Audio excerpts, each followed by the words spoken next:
Hi everyone, welcome to our Treasure Home Wednesday Live. Hi Rebecca, how you doing? So, hi TV watchers, people in the chat, and replay watchers.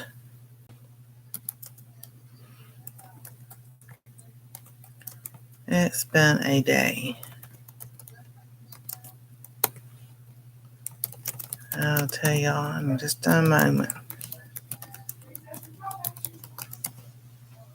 Oh, then I'm able to go live on TikTok now. Yes, I'm trying that. And it wouldn't let me do it. Post, whatever. Oh, I'll figure it out later. I don't feel like dealing with it. So, thank y'all for being here. Put my phone up so it charge. Oh, come on. There we go. Leave right there. It's on vibrate, so it won't make a noise. So, my shirt tonight says Team Jesus. So, I like this shirt. I wore it out today. I turn that brightness down some. And then, yeah, it's been a day. And you see my hair, because it was raining this morning when I left, and when I came home, when I left Walmart, it was sunshine, but it was cold and windy and everything. But I had my Rebecca hat on that she sent to me. Where's it at? Oh!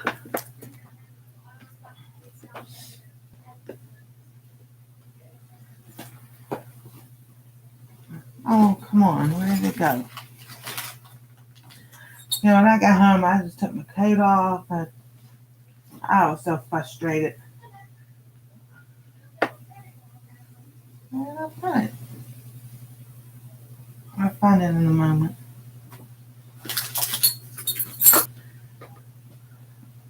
I think I just kind of do it. I was so frustrated. Oh, goodness. All right. Let me come back over here. So tonight I'm hop along because help. But I'll find the hat in here in a little bit. So tonight we'll talk about health and everything like I normally do. Then we'll get I'm going longer tonight, just to let y'all know. But we're going to start off with the health and everything. So I went to Walmart to get stuff with my card. And Walmart's computers and the insurance computer stuff and everything weren't talking like together. So I wasn't the only one that had problems. Everybody was having problems today with their benefit stuff. And so stuff I was getting for the cooking channel, I couldn't get. The reason why I even called the transportation and it kind of not argue, but push the subject of going today instead of tomorrow is because today is, the weather was pretty decent. It's snowing now. They call for us to have snow. And it'd be cold tomorrow with snow. And clipper systems coming through and everything. So that's why I wanted to get the stuff now. No. So I'm like, okay, Lord. I didn't fuss. I didn't complain. I just sit there, and the cashier, she was so sweet, and she kept going, I'm so sorry. I said, it's not your fault. I said, it's technology. She goes, I know. You would think with all the stuff, with the AI stuff and everything, that we wouldn't have these issues. I said, I know, you would think, right? Oh, no. See? I still like paper stuff. And that's the reason why. So, and it wasn't a total loss. I did get some other stuff and everything. So, the Lord has a reason, and I know he does. Don't know what it is yet, but you know, he'll show me. Maybe he will, maybe he won't. So, hey, Robin, how you doing? So that's that was. So I got home about 1:30 or so. I was sitting here trying to do things, so and I even forgot to edit my video for the cooking channel. So I just kind of like went in there and changed the time and date for it to come out, so I can edit because I need to put the recipe in there for those Mexican muckle balls. Oh, so yeah, I was like, and I knew it was gonna be long, and I forgot to take my mullein this morning. So yeah, my hip is hurting, but my fibromyalgia is not aching like it was. And yes, indeed, this is coffee in this right now. I got coffee. And now, Misha, I did not get the video done for, yeah, because I came home and I laid down after a while because I was like, I need to get off my hip and kind of like prop your leg up or whatever. But it's on my side. So I put a pillow between my legs so that my hip, my left leg won't droop down. So it'll make it even. And, you know, does it work? Sometimes it does. Sometimes I wake up in the middle of the night and the pillow's somewhere else. In the bed, on the floor. I'm like, well, how good that pillow does if it's not staying where it's supposed to stay.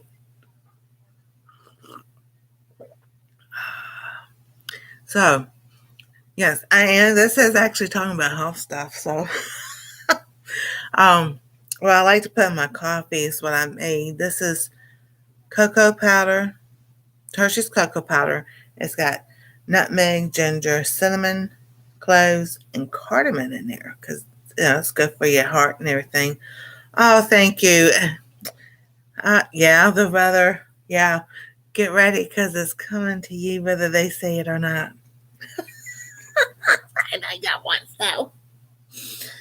So I put about a teaspoon or so in my coffee, and actually, I can tell a difference when I use those spices.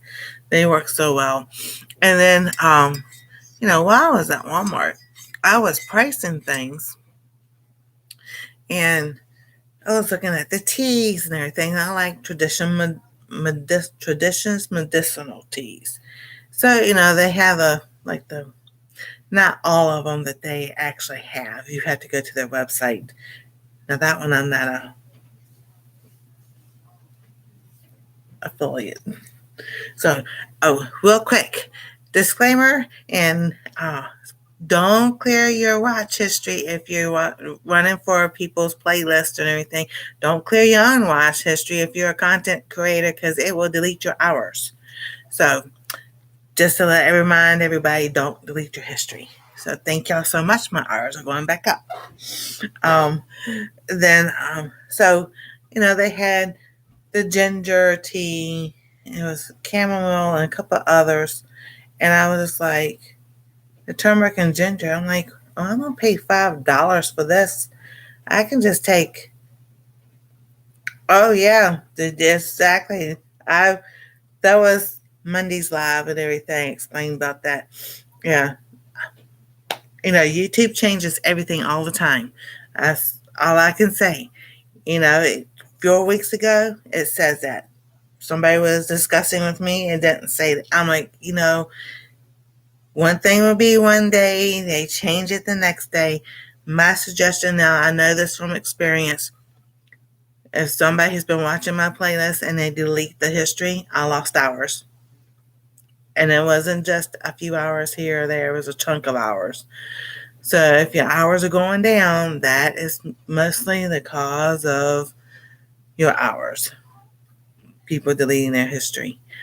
Because on my cooking channel, I had the history turned off and it kept doing something funny. And I'm like, what in the world is going on?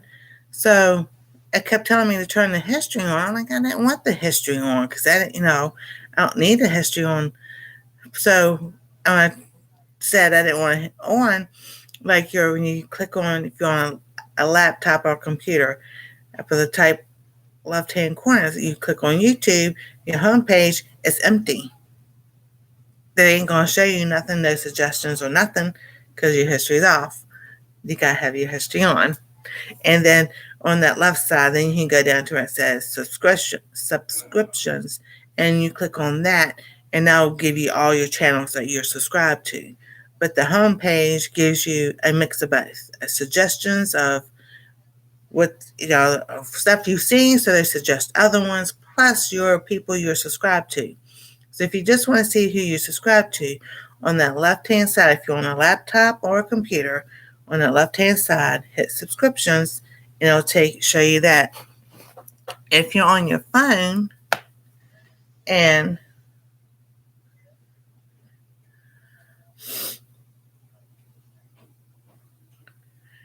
you go to YouTube, if you hit subscriptions right here, it'll take you to your subscriptions. So hit it right there, and it'll pull up everything that you're subscribed to. Homepage on the same thing will give you who you're subscribed to and suggestions, all the same thing. So don't delete your history. If you're a content creator, don't delete your history. If you're helping people with watch hours or anything, just don't delete your history, because now they changed all that and everything. So, but that's my little spill. Whatever you want to call it.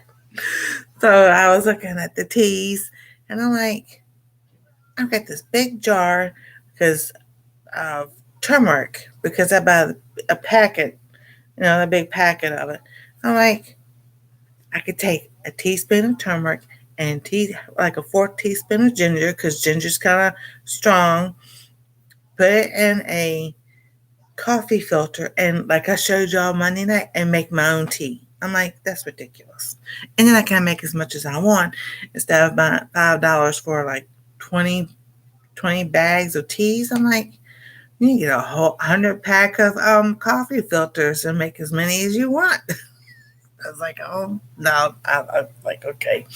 But yeah, I wanted to go in there, and I wanted to check prices out, and I did. Oh my goodness, I was so disappointed though, because I found the turkey hot dogs and the turkey bologna, and I was like, oh cool, because this stuff I want to get for the cooking channel and show people. No, that didn't work. I was like, okay, Lord. But yeah, and then I went to the Christmas stuff. I was just looking around, and the coffee mugs that are there, has the candy or chocolate, whatever, and there's nothing at like 13, between $11, $13. I'm like, what? Hey Heather, how you doing? I'm like, I can go search on Temu for the same mug and pay $5 for it. I'm like, so I was talking to Rebecca earlier. I said, but go to her Walmart in Missouri, look up the same mug and everything, and it's like $5, $6 less. So it depends on what state you're in, what price you're going to pay. And here in Ohio, it's really weird, because the little Columbus area right here, if you go 2 miles that way or 2 miles south, the price is up. You go out east, what are you going to do? Pay in gas to go east to save a few dollars on groceries or more, and then pay that much money back in gas to get back home? Or I'm just like, oh my goodness gracious, this is ridiculous. I'm like, oh. It's like, okay, Lord, I know you're going to provide. You always do. I'm not going to stress about it, but I was like, oh, yeah. I was in the store, and I looked at something. I was like, oh, my word, I forgot to take the mullein this morning. I know I'm going to hurt. So when I got home, I took it. But I do need to order some more of that, because that mullein does help. And it helps with the coughing, because sinuses and stuff. It just helps with that. And the black walnut, I'm like, I think I only got that much left in there. So I did the 2 weeks on, 2 weeks off, and 2 weeks on. So now I'm off of it. And I could tell a difference with that one too. And everything. So, yeah. And when I got home, because I had a bowl of cereal when I left. So today was like a no carb day because I just knew. So I had a bowl of cereal. And then when I got home, I had a banana. I was like, something quick and simple. Just give me a banana. So I had that. So I didn't even write it down. And then I didn't eat nothing else. I was hungry, and then I wasn't hungry. And then I just like, I laid down for a little bit because I was like, I was tired. But wasn't tired from staying up late. I was tired because the walking takes it out. Because I don't use a cart. I use not the electric carts. I use the cart you push. Because sometimes I want to go faster than what that little motor cart goes. And also, but I was like, that's all good. That's all good. Yeah, and then, what they have online and what they say it's in the store is two different things too. But we figured it out. What they have online that they say, you can order, it's in the bag. Like, you go to the produce section, all right, so like jicamas are supposed to be there. Well, you go in the store, it's not out there on the shelf. It's in the back because those it was weird. It's weird how to say it. They put certain items in the back for online purchases. Why? I have no idea. Oh, we haven't figured that out. I was just like, that's kind of stupid, but that's what they do.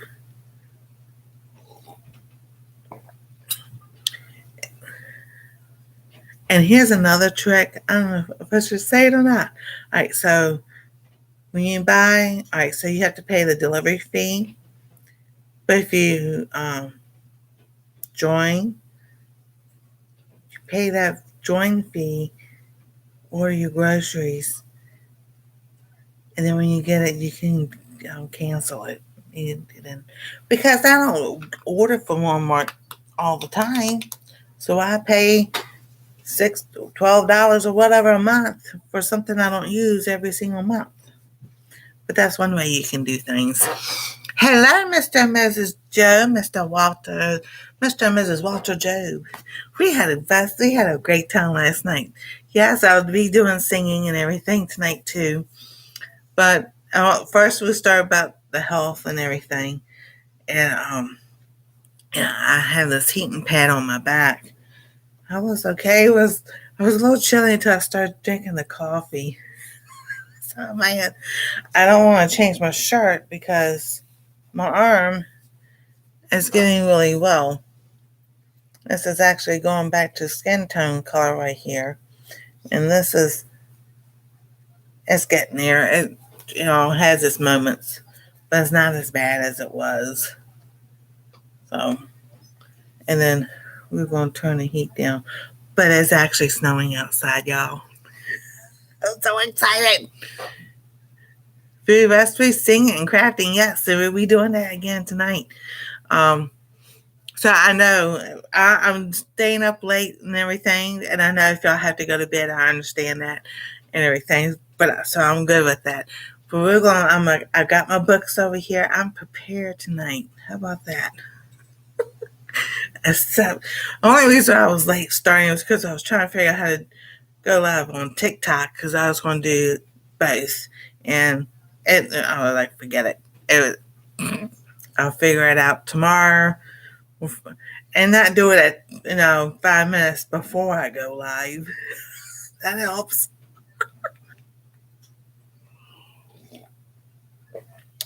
So I made me a pot of coffee. And I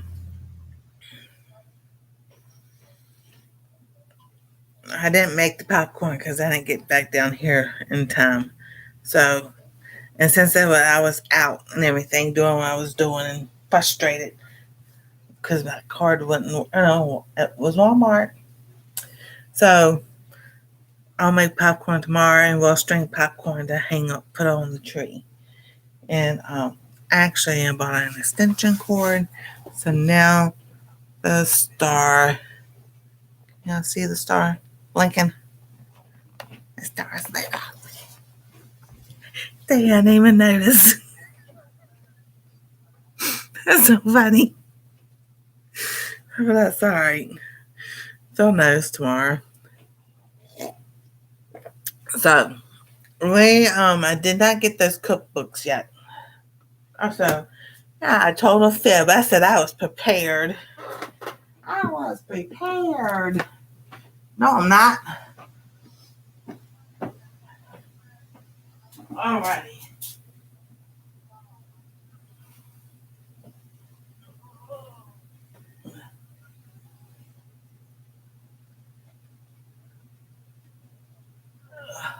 Oh.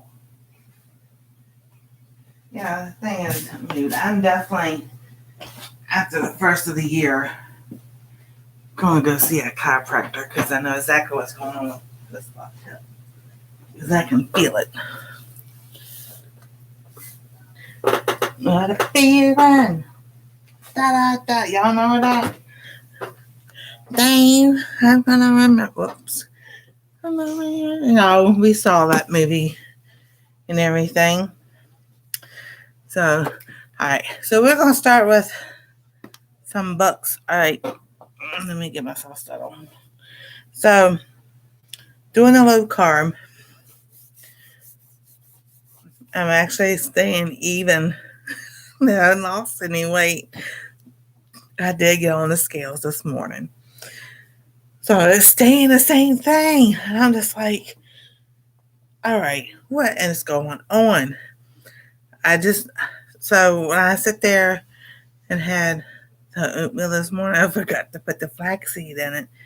So starting tomorrow, if I can make a smoothie or something, because I was telling everybody, all right, so last night we were talking about this. When I get up with my way I do things normally, I'm up about 8:30.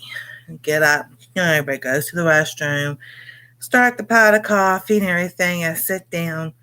Well, while I'm laying in bed, I sit down and do my devotions, and I pray and everything, and then I get up and go do things, make coffee, come here, sit down, open up the computer. Unless, I've got something going on it all night, and then catch up with stuff I didn't see yesterday, or, other people's posts and everything. Then I watch the weather, and then by that time, my son and daughter-in-law are downstairs. They're making breakfast, and so we listen to the weather, the few people I watch and everything, and then maybe now I watch Right Side Broadcasting for my news and politics and all that other stuff, because it's a Christian broadcasting channel. So that's what I'll watch. And then I'll catch up with that. And then I sit here on the phone reading emails, because my phone is faster sometimes on the computer than the computer. Because if I got the weather going, I can swipe with emails and just swipe if I'm not going to read it while I'm listening to the weather, and then catch up with that. So I'm like multitasking and everything, writing in my notebooks. I have my little calendar thing that I got a few years ago, and I didn't fill in this week, but I'll put in there my goals and my list of things I need to do, and everything. Then I have a notebook that I write down what I eat. Some days I'm really on it and writing it down, and then a couple of days I don't, and I have to go back and remember, okay, what do we do? What do we eat?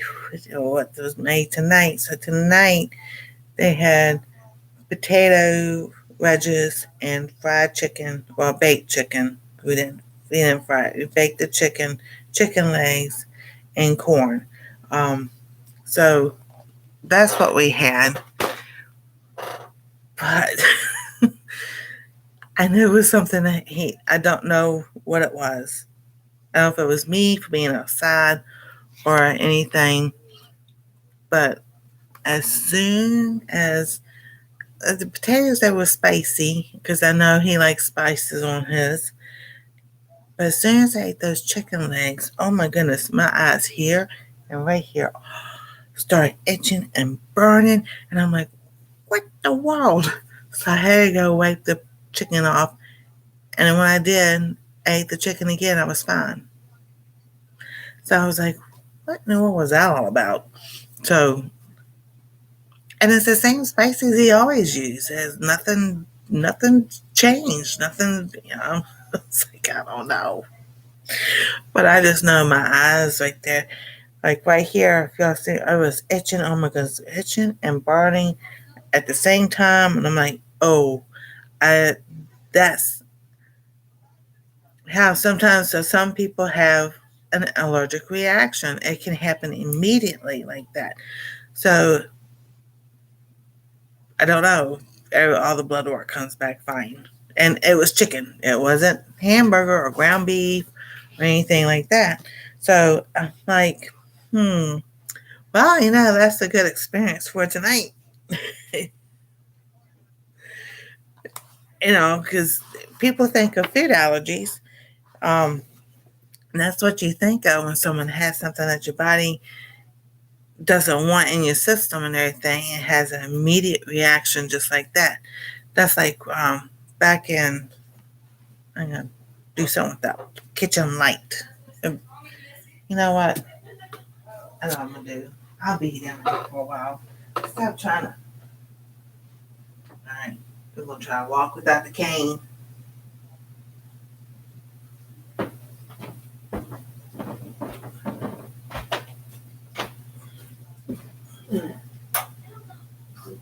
I'll just fix that right there.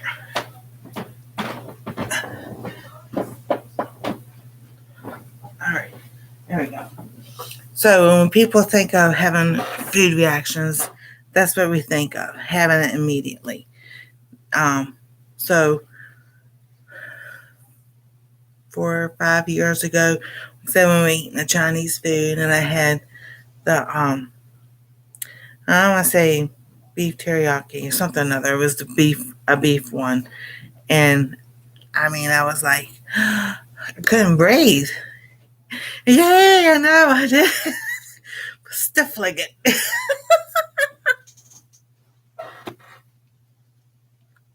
Stuff like it.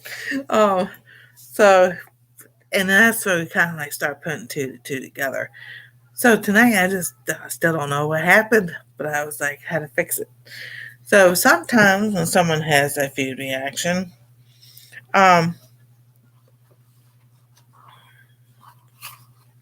read from this book, but this is Allergy Free. It's by Dr. Conrad Kale and Bobby Lawrence with Burton Goldberg.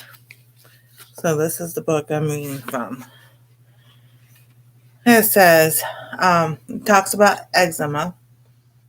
And eczema triggering allergies include cow's milk, eggs, peanuts, fish, wheat, soybean, dust mites, fabrics, plastics, smoke, chemicals such as fluoride, and items containing orris root, which is face powders, creams, cosmetics, perfumes, scented soap or shampoo, shaving cream, teething rings, and toothpaste. Conventional treatment is usually with a type of cortisone cream and may include antihistamines.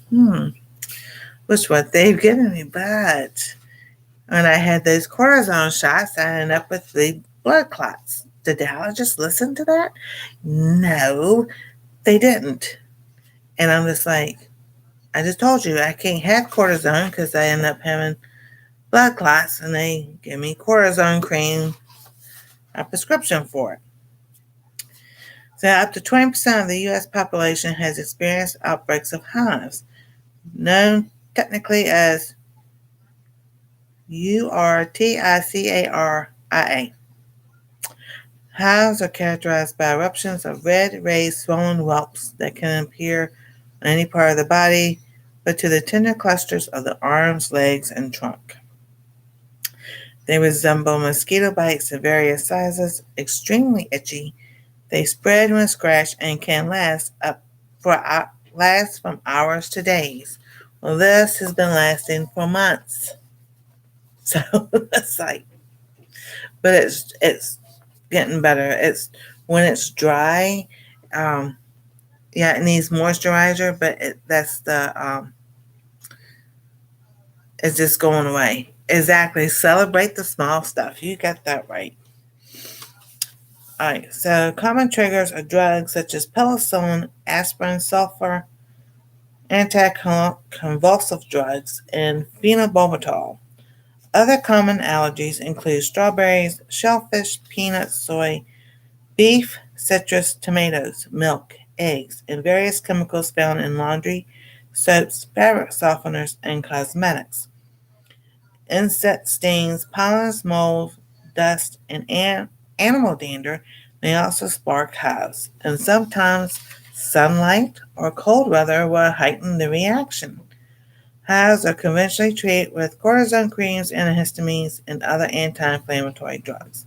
All right, so you know, I read this and I'm just like, it makes me think. We thought, all right, because my daughter-in-law was having a problem with itching and everything, and it was the soap. Now she can eat coconut, she can drink coconut, but if it's in the soap products, it irritates her skin. So to me, I guess it's more about because it's like fake coconut type thing. But so she's been itching. My son was itching. I was itching. I was doing. Well, I've been doing this. I've been doing that, and so we figured maybe it was the laundry detergent. She thought it was her soap, so she changed her soap. Then it still did. Then it stopped. So we used Gain, and I think one was lavender. I forgot what the last one was, but the new one they got, it was just it's clear, the clear one. The Anastasia uses the all free and clear because of her eczema. So we all been rewashing clothes and stuff. And it's like, that reminded me when Tide came out. I guess Tide been out for years. But anyway, I was either around Anastasia's age. And my mom got Tide. And I'm just like, I'm going to turn these notifications off. And I'm not having. Oh my goodness. Anyway, and we cannot use Tide. We have not. I haven't. We ever since I was young. Mm-mm. Tide has break us out and everything, so we never use Tide. Um, we've used Cheer. That was something like that, or inexpensive stuff. I'll say cheapo. Yeah, allergic to Tide too. I know. We don't know. I don't know what's in it that makes us that way, but oh my goodness, it was horrible. It was like, it was like back then, it was like, don't I put itching powder? So I, the last couple of weeks, and because Sunday, we washed my blankets and everything and sheets and all. But her and I were talking and everything. I said, it's like somebody put itching powder and all our stuff. She just gave me this funniest look. I was like, do you remember Brady Bunch? She goes, oh, yeah. When Marcia had her sleepover and her brothers put etching powder in all the sleeping bags. I said, that's what it's like. And she goes, it kind of like all the bells and whistles going off, like laundry detergent. Breathe 3, use something different than what Anastasia uses. There's like, oh, yeah. Mm-hmm. So I used to make my own laundry soap. I just didn't do it not much anymore. But I do have some my Castile soap that I have that I make my homemade cleaning spray with and hand soap with, but I can also use that to wash stuff with, my clothes with. I don't know how much I have left. I think it's about that much. So I might use some of that. I have tried those Earth Breeze laundry sheets. They're pretty good. Depends on what size load of laundry you're going to use. You don't have to use that whole sheet. Just tear it in half and throw the other one. And the plain ones, I mean, it doesn't smell anything. You could get the ones that are scented, but I think they work all right. I still like making my own, but I'll do that when we finally have a house. So and everything. So going talking about allergic to different things. I mean, laundry soap and all can be part of it. And then I know it's in this one. I just gotta find it. Put that back right there. I use Joy and Donnie's card as a bookmarker. And then I have Living My Best Life. It goes, like I said, it says eczema most frequently occurs in families with a history of allergies. Between 10 and 15% of the U.S. population has experienced eczema during childhood, half during the first year of their life. Eczema often precedes other allergic conditions, with more than half of patients ultimately developing asthma and approximately 75% developing allergic rhinitis. That's what they said I have, but I'm sorry. All right, so, all right, there was something else. All right, so before I read that part, I found this was interesting. Let's see here. It is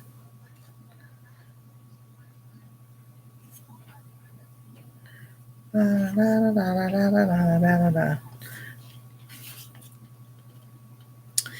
term allergy was first coined in 1906 by Australian pediatrician Clemens von Pirquet, Pirquet, to describe the altered reactivity some of his patients had to substance allergens that didn't affect most other people. The concept, however, goes back much further, and we can be fairly certain that an allergic reaction was what the Roman philosopher Lucretius, Lucretius, had in mind when he stated over 2,000 years ago that one a man's meat is another man's poison. So they've known about this for a very long time.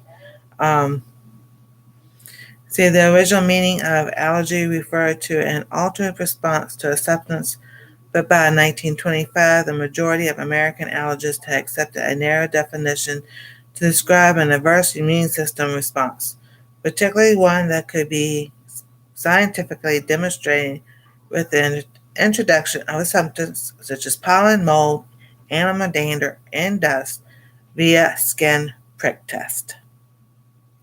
So all up to the 1960s and everything, you know, they got studies and this, that, and the other. Then all of a sudden, for some reason or another, in the 70s, it was a hush hush thing. And I'm like, why? People, it's nothing to be ashamed of or anything. And, you know, I had a friend I went to school with in ninth grade. No, nobody said anything to me. She didn't tell me anything. And she's eating in the middle of class. And I looked at her, I was like, oh, why are you eating in the middle of class? And she was like telling me to be quiet. And she could have took me to the side and said, I have childhood diabetes or whatever, but nobody said anything. She left school. I'm like, that doesn't solve anything. You still have the problem and everything. So whatever school you went to, you would have to sit there and tell, And it was like, why? I don't understand the 70s and 80s why people were like, I think it's not as far as TV, but society, made people feel guilty or ashamed because they had something wrong and everything. And it wasn't until like the late 80s, early 90s that people start saying, no, hey, you know, this has been going on for a long time. People need to know about it, especially in the schools. So, and that's one reason why Anastasia is homeschooled, because when she was 3, her mom called the school that she'd be going to, and she asked the administration, do y'all recognize milk allergies and everything? They said, no, we don't. We have a separate place only for like people like peanut allergies, soy, and it was something else. I'm like, and she would explain that she has a milk allergy, and she goes, well, we can't do nothing about that. And if they give her milk, they give her milk. If a kid gives her something that has milk in it or whatever, it's not our fault. She goes, thank you, that's what I need to know. And yeah, it was like, how a sad but rude and just disrespectful all the way around that the school did not recognize milk as they want, but it's one of the main allergies, and they wouldn't do anything, they wouldn't recognize it. I'm quite sure they do now, but besides the point. Anastasia's been doing homeschool for 7 years, and it's not going to change. Especially now with what goes on around in the schools. And some of the stories that my son tells us of his co-workers have found happen at school and everything, I can't repeat online. Yeah, I can't repeat that online. That's that terrible. But let's see here. Let's see. I think I. All right. So, some other allergens. Let's say common food allergies. They include trigger asthma attacks, include cow's milk, eggs, fish, tree nuts, peanuts, seeds, soy, wheat, corn, citrus fruits, chocolate, some spices, and various food additives and colorings, especially sulfites. So when I asked the neurologist, could we test for all of those? She goes, hold on. She comes back. She goes, no, there's no way to test for those. And that was a lie. That was a flat out lie. I know better because they have been doing this for 1906.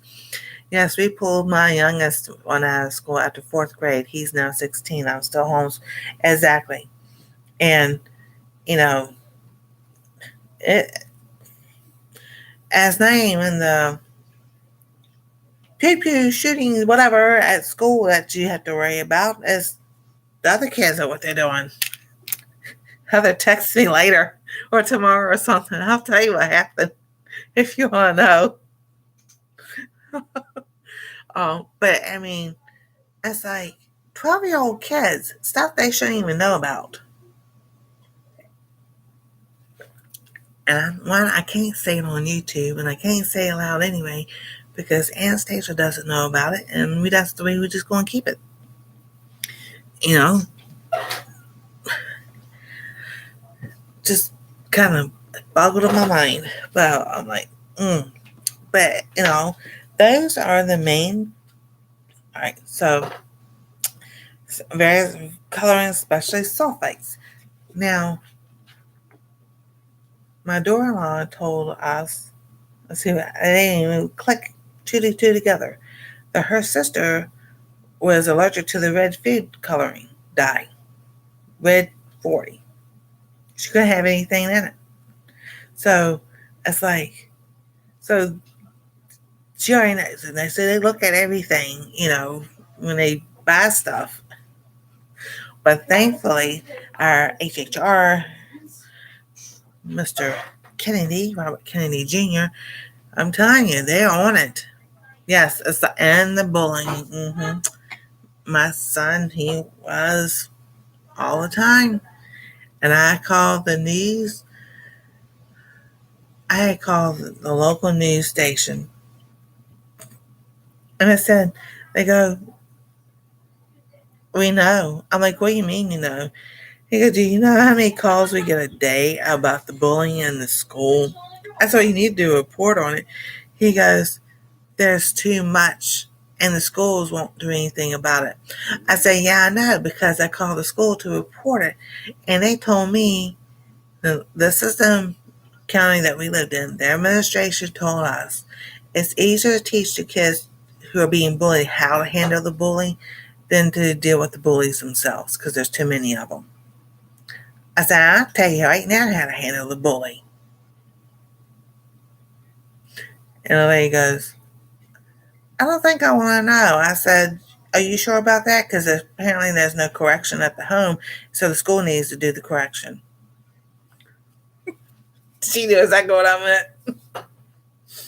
So I was like, well, yep, if boy isn't, yep. Gotta read your labels. And then a lot of times they still don't tell you what's in there. That's that all that's in the products. So I was like, ah. So, and then if you watch on YouTube, this channel says don't use this, and this channel don't use, and it's like, oh my goodness, it gives you a headache and gets you confused and everything. And it's like, what do you do? All right, we'll do the coffee. Well, I know Folgers has changed over the years. We used to drink Folgers growing up, Maxwell House and Folgers, but they don't taste the same as they used to when I was growing up. So I get the Cafe Modesto, whatever it's called. But coffee is expensive now too. It's probably cheaper to sit there and just get the coffee beans and grind your own coffee than the stuff. Yep, cyber. Oh, and so on Instagram, I'm on there, and because I can do more things, kind of like say how I feel, kind of on certain subjects.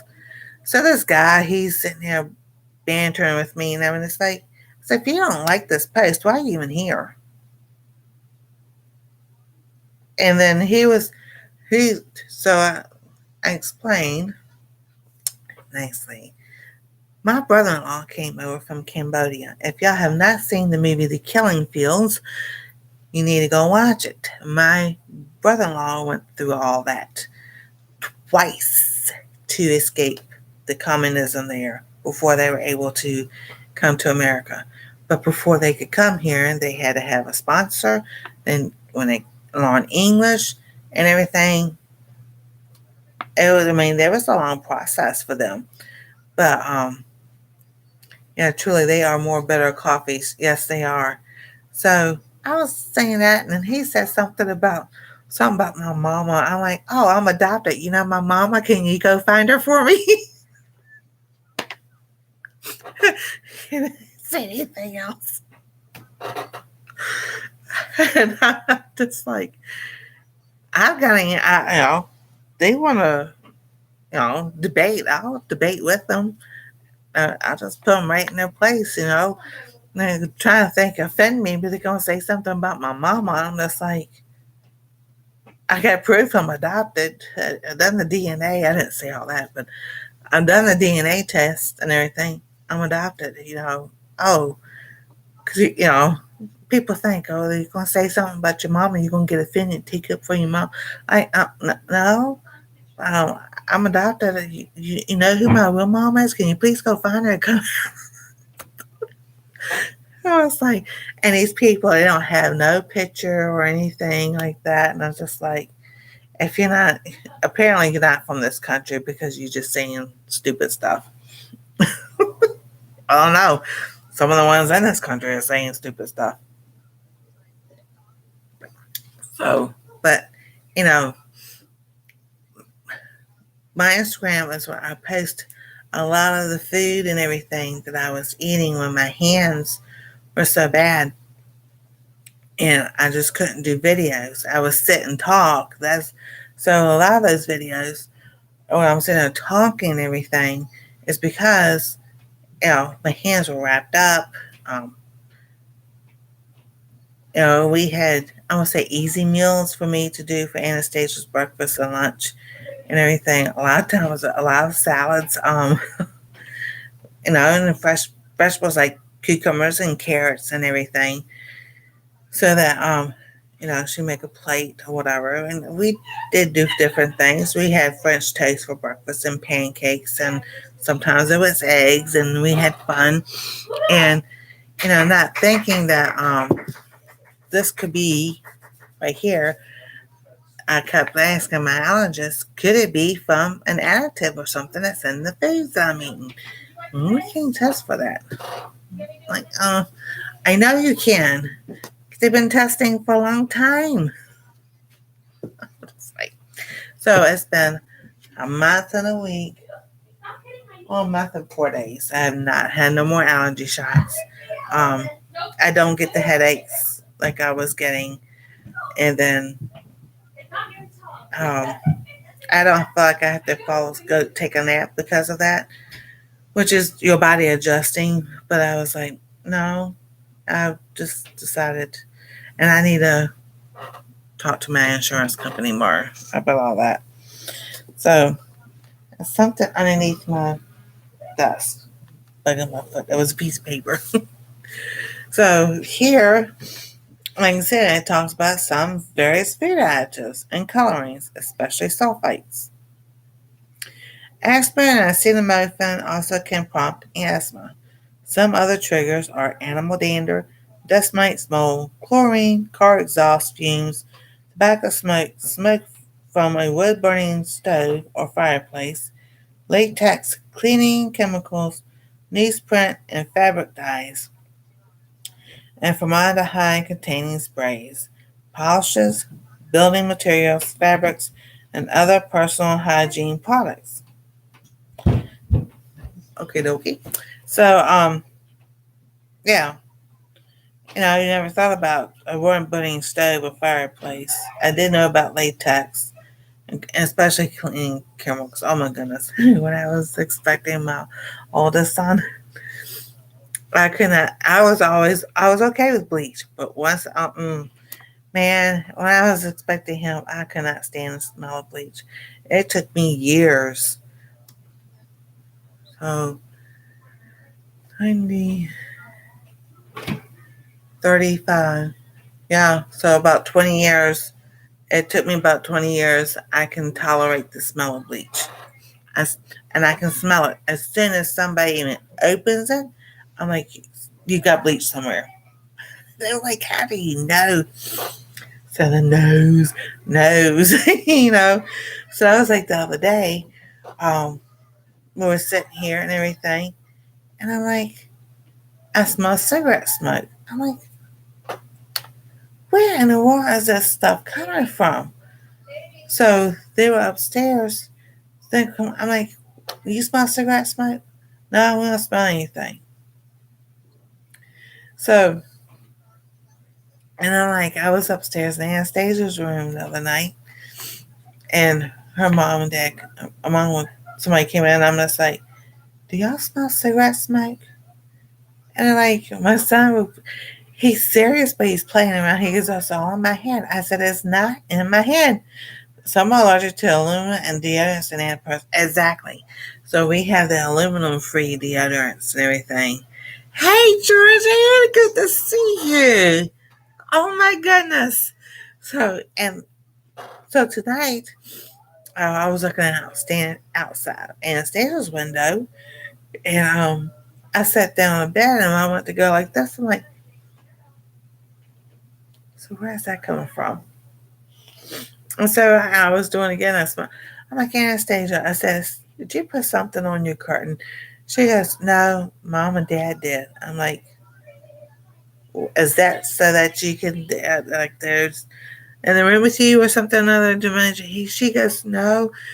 She goes, they kept smelling cigarettes. So she asked me, she goes, the next door smoke. I'm like, yes. She goes, well, we kept smelling cigarette smoke. So they put like perfume spray on the curtain and everything because it was coming through the vents. And I'm like, see, I knew it. See, but see, they won't come and tell me, Mom, you are right. We smell cigarette smoke too. They just sit there. So, but Anastasia tells me everything. They're out there playing. They're just wrestling. Oh, hi, Ruby. Thank you. Have a good night. And then, so cigarette smoke bothers me a lot. It always has, but my ex smoked in the inside, and I used to get after him all the time. But he wouldn't stop. So cigarettes bothers me a lot. And I can smell it, man. Especially if the wind catches it right and it blows my way or whatever, I was like, so when I was doing PI work and everything, especially when I was doing security and everything, and it would be me and another person uh, going outside and everything, and all of a sudden I said someone's smoking a cigarette. And they're like, how did you know that? I'm like, I can pick up on that very quickly. And I explain. And he goes, wow. I'm like, yeah, I can walk outside and I don't have to see the person. I know somebody's smoking. And I will say it out loud because we have the woods back here and everything. And there's behind that garage. And I used to sit there and go, somebody's smoking a cigarette because I can smell it. And boy, you could tell they put it out real quick. It's like, mm-hmm. See, that's part of that situation awareness. Oh, my nose. Of going out there and just listening and smelling the air and different smells. Go out there, smell the dead leaves. When the pollen, not when pollen, but when spring comes, and, learn the different things outside. And sometimes you might know what's causing your allergies. Right. And then,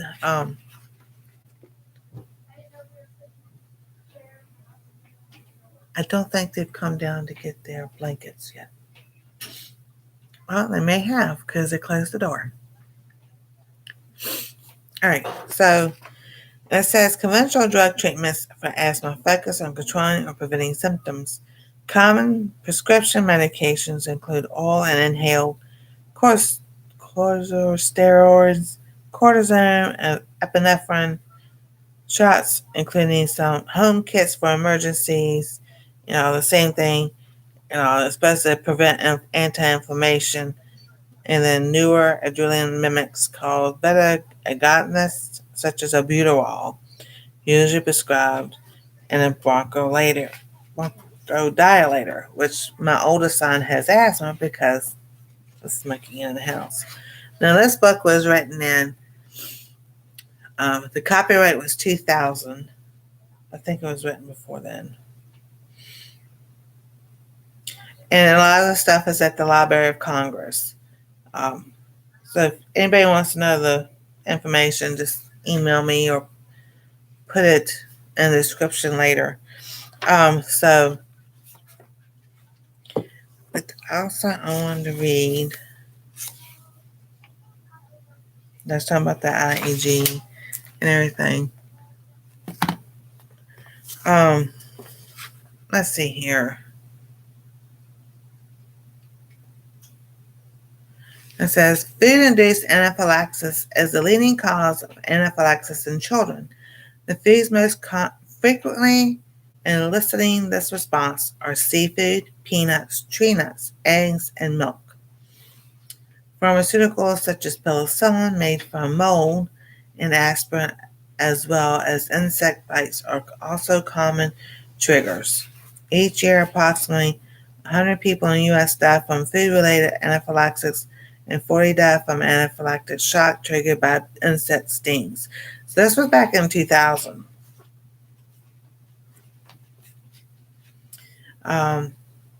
People who've had an episode of anaphylaxis often keep an emergency medical kit and container epinephrine handy.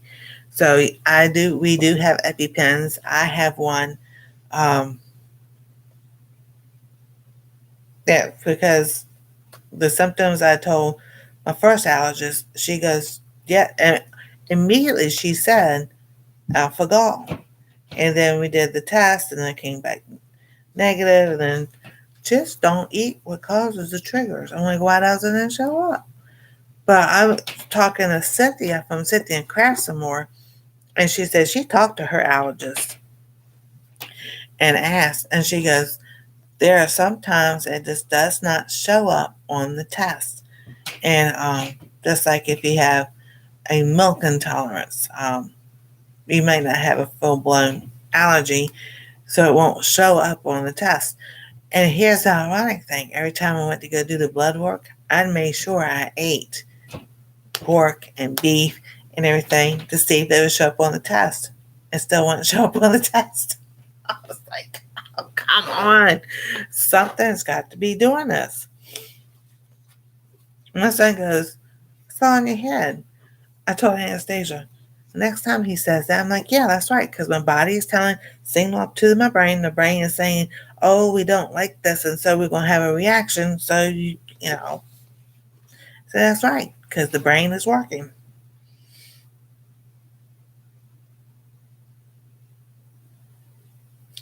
All right, so then it talks, then it talks about the IgE test and antibodies.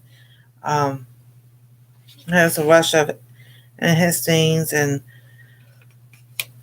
let's see here. And I've talked about the result, like symptoms like hives, joint pain, headaches, gastro disturbances, and fatigue. And it's estimated that 80% of food allergies are type 3 reactions. So type 3 reactions, also known as serum sickness, is typically triggered by food to a lesser degree, insect stings, and pharmaceutical drugs. The reaction occurs several hours up to 10 days after exposure. Here is a type 2, the antibody IgG binds to an invading protein molecule, a virus, venom, or an undigested food resulting from leaky gut syndrome, or defaults in the gut barrier function. But in this case, the process forms in a circulating immune complex. In a healthy person, immune cells called phagocytes neutralizes the, as they call CIC, so circulating immune complex. But in someone with weakened immunity, the CIC tends to accumulate in the bloodstream. If too many accumulate, the kidneys cannot excrete enough of them via the urine or deposit soft tissues, causing inflammation and damaging the healthy tissue, leading to such diseases as arthritis. Resulting symptoms include hives, joint pain, headaches, gastro disturbances, and fatigue. Hey, Karma, how you doing? Oh, that's good.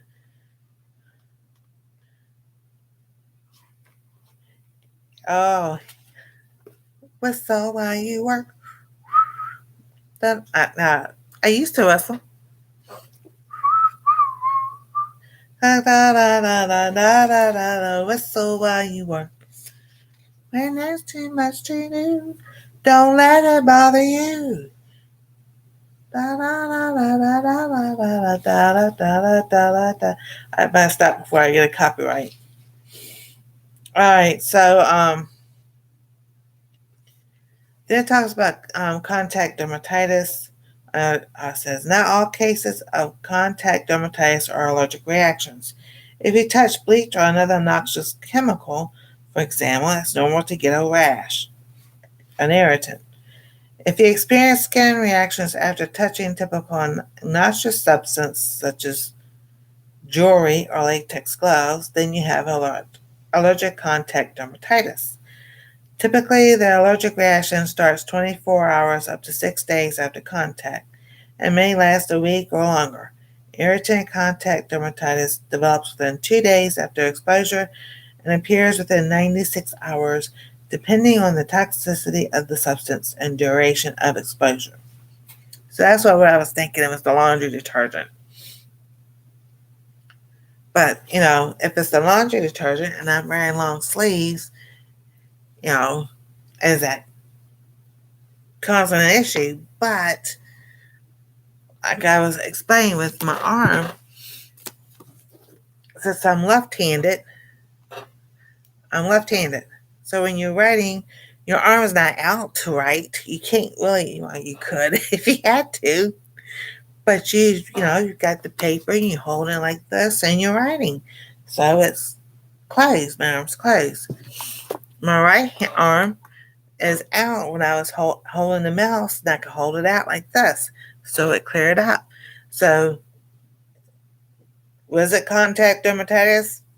I don't know. It could be, it could not be. But since I wear the long sleeves, and this one's thicker for the day, it's going down.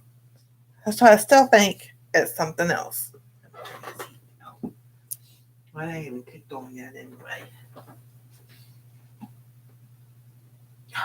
Oh, this sucker doesn't like to work right.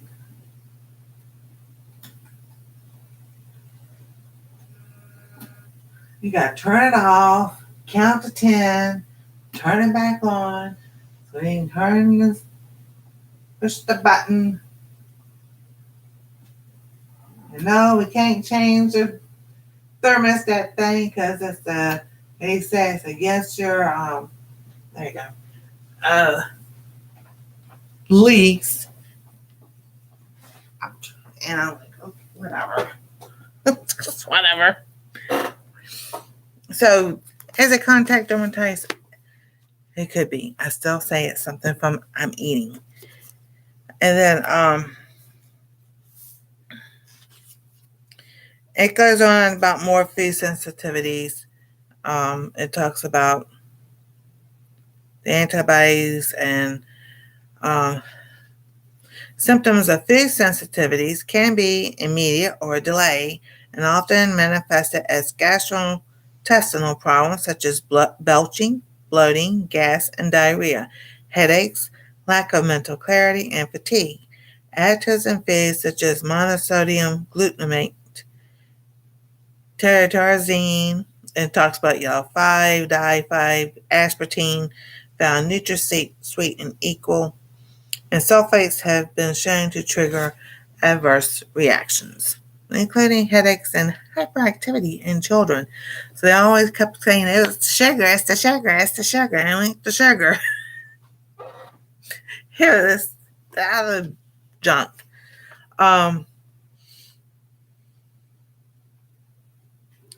Then it talks about chemical sensitivity and multiple chemical sensitivity. And then let's see here. And the one subject we're not going to get on.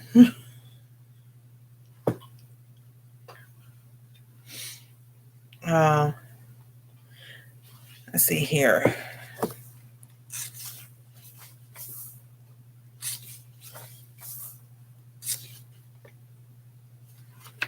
Because the part I wanted to, because I have it marked. So I was going through here. All right, so let me find it.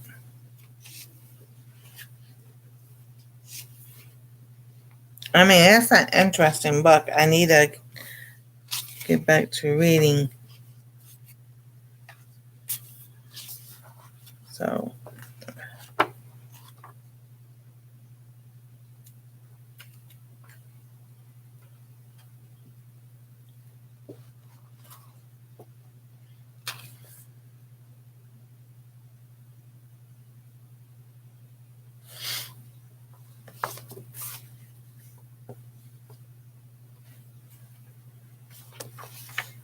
here it is.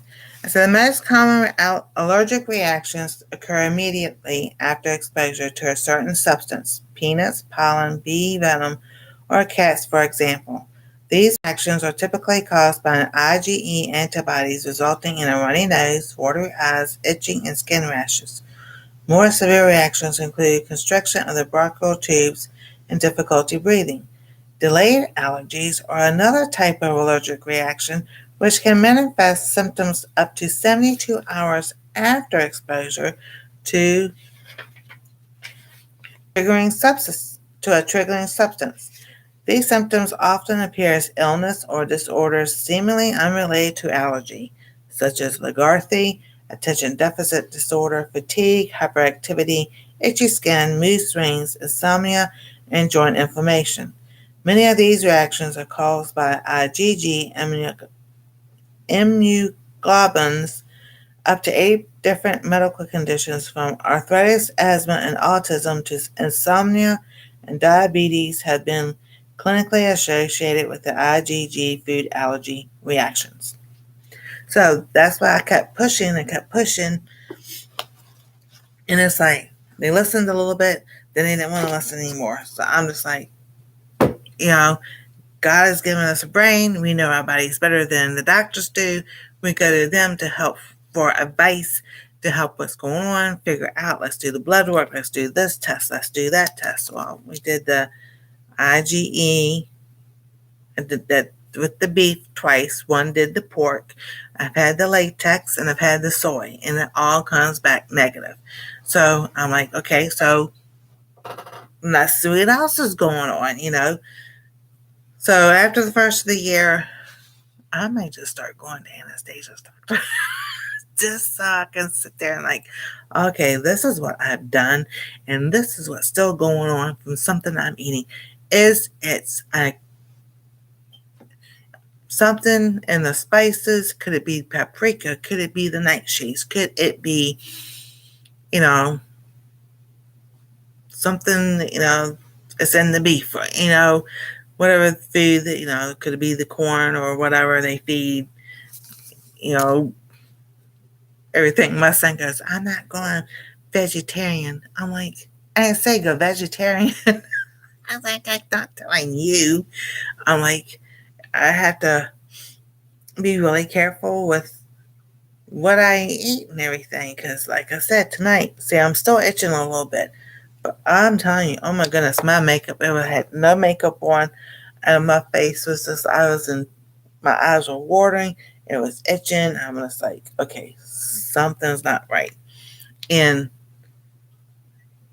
other thing I've done was I thought maybe it was something I used in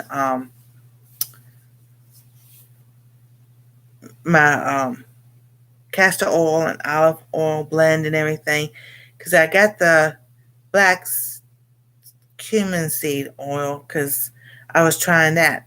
So I mixed it again. I'm like, no, it's just itching and itching. I'm like, okay. So I dumped all those out. I got to wash the bottles and made me brand new. There's this olive oil, castor oil. It's got vanilla, peppermint, no, lavender and yang yang in it. And that's it. And I'm still itching. So I know it's not that.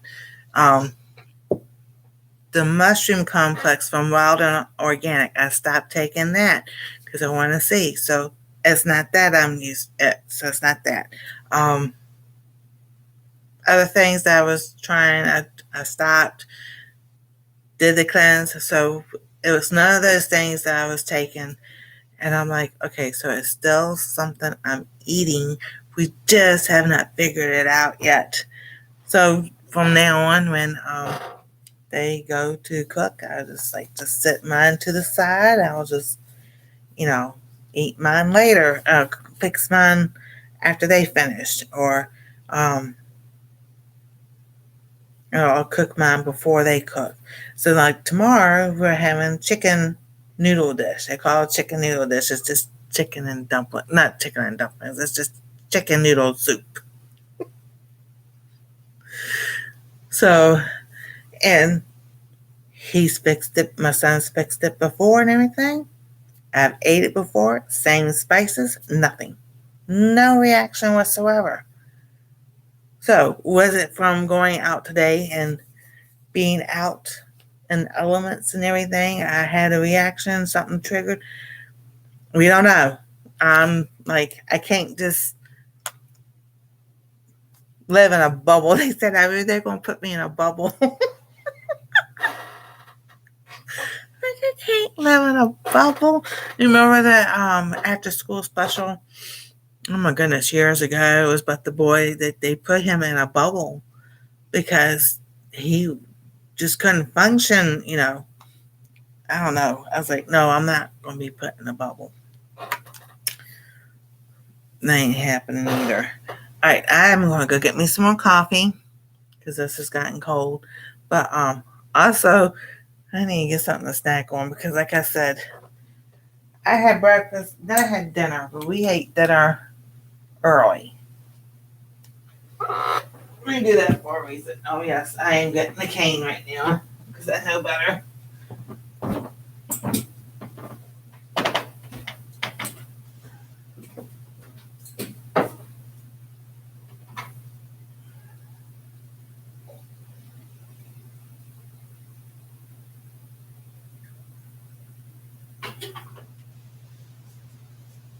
Alright. Oh, we're going to put some fun stuff in here. I'll tell you what we got.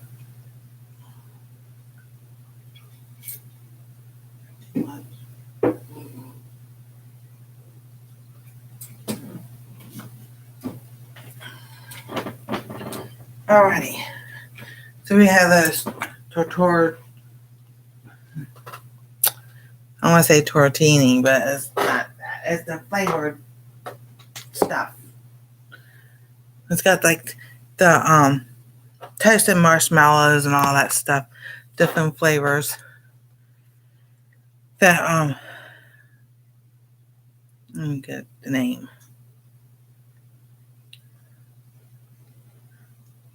All right.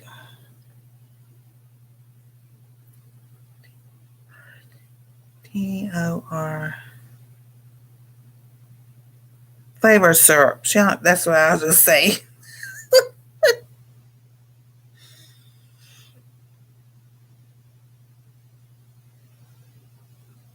Yeah.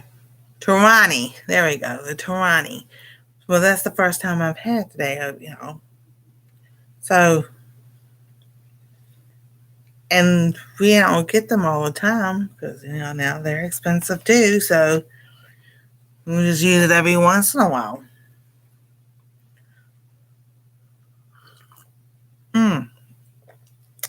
I got a hint for y'all. It's not like this one. That's the water. So, around this time of year, whether it's 7-Up or whatever, they come out with their own cherry flavored or whatever, or cranberry. So this one is the soda, the diet soda, but I put my cucumbers and my cranberries in here. Because I was like, I don't want to see if I can flavor it myself instead of buying the one with the flavor in it. Oh yeah, I love hazelnut's my favorite. But yeah, they've got the bourbon caramel, and we've got toasted marshmallow. What was the other one? There was another one that used it up already. But that's fun to use when you're making hot chocolate, or let's see, what else did they put it in? Hot chocolate, frosting, like when you frost your cakes and everything instead of vanilla, you can use one of those. I'd rather use one of those than the fake vanilla flavoring that you get at the store. That's pretty cool. So I have that book. I have this book. I have not. I think I started reading the first couple pages, but that's it. I definitely got to get back into these books because I know when I eat my greens, like your mustard greens and spinach and all that and everything, and I eat, say clean, as clean as can be without growing it yourself, I don't itch. I don't all this. So yes, tonight I will be doing the itching thing. And I'm like, I need to change the shirt to a nice, I'm trying to think of a different shirt with the long sleeve on it. That would be kind of be cooler, but not as heavy. Because like I said, this shirt is thicker. It's a heavier shirt. And I wore it because it was cold outside. We had the wind blowing, you know? Ugh.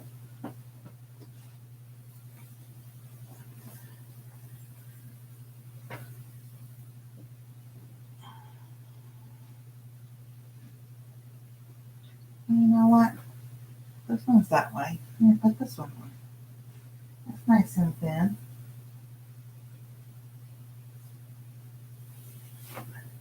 I need this one tonight.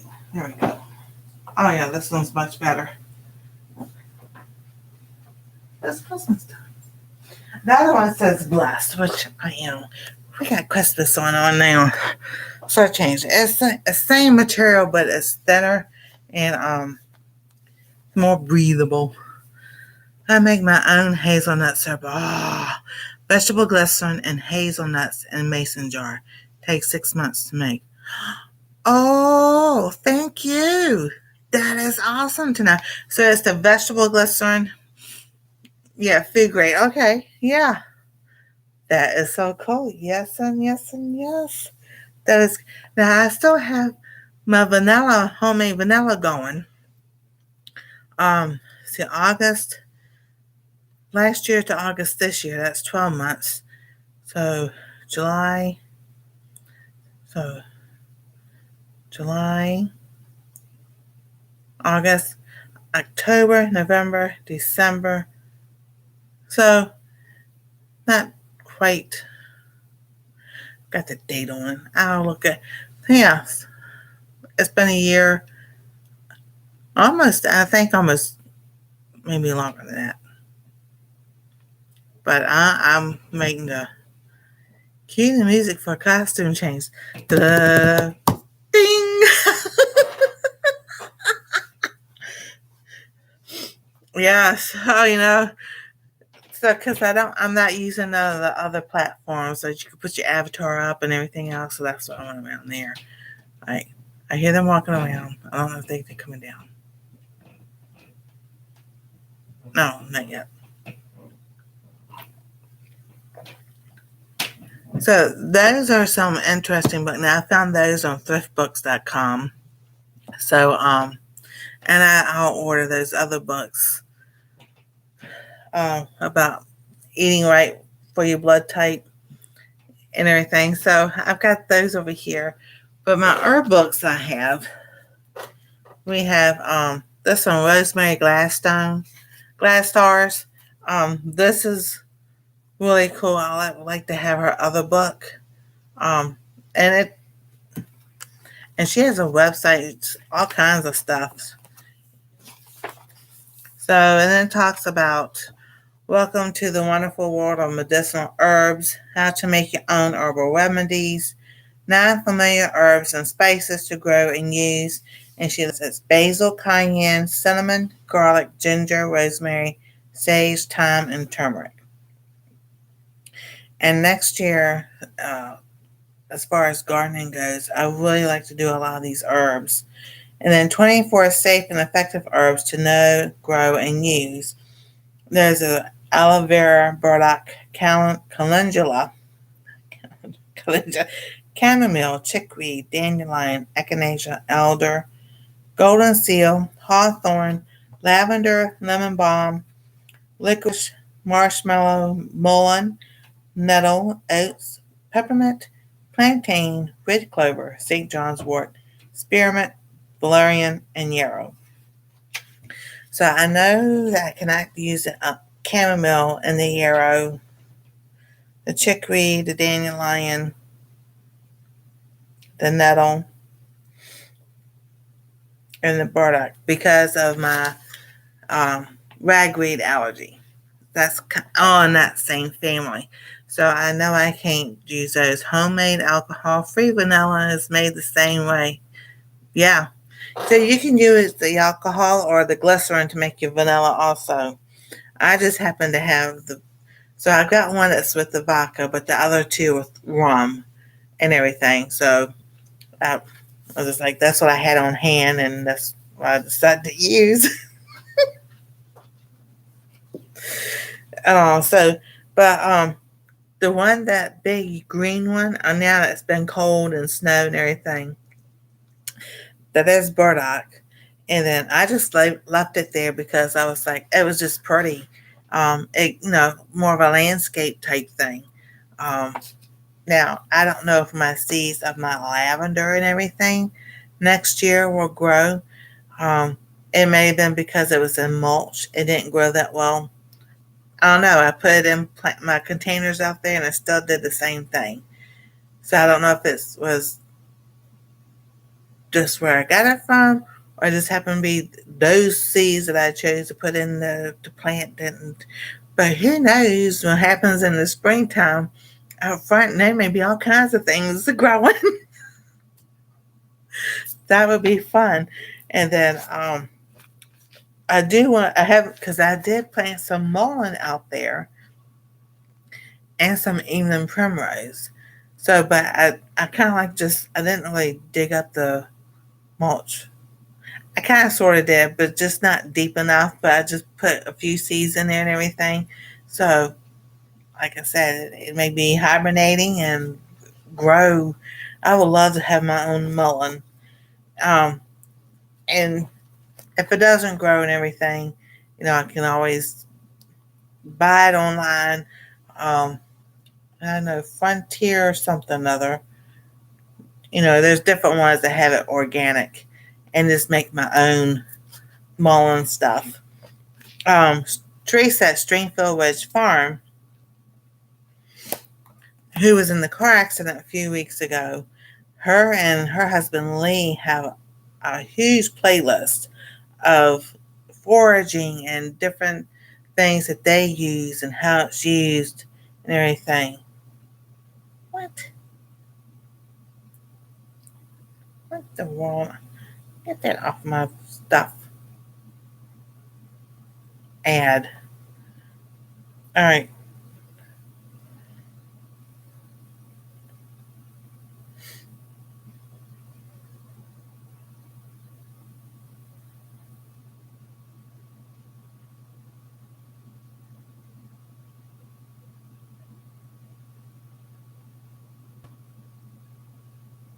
So I'm gonna put their link and make sure I turn the volume down so don't let go.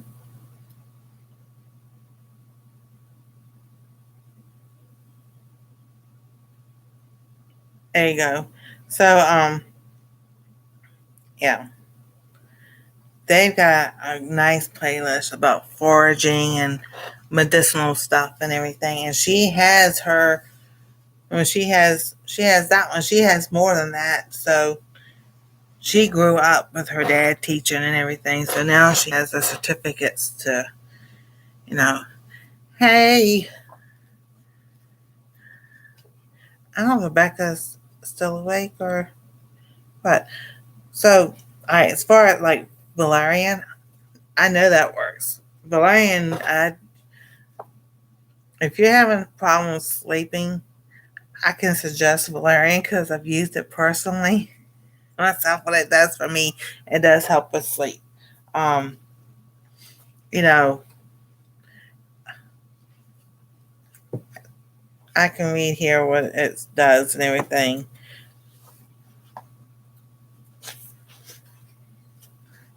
But yeah, this is her stuff. And I was just like, oh my goodness. I would love to have a place like that.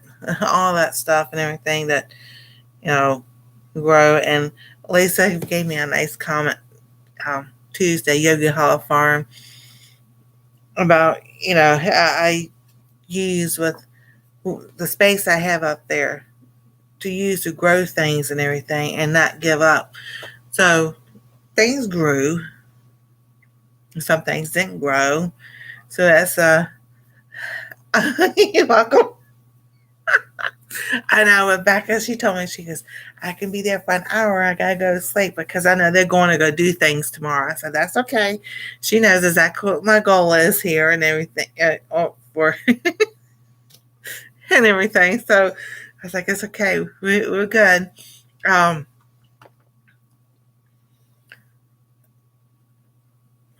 so I was like, I know that yellow pear tomato, it grew very well. And the banana peppers. And I grew those. I didn't have so tomatoes is a nightshade, so it would really aggravate my fibromyalgia. And growing it out back here, in a container, it didn't affect me that way. And then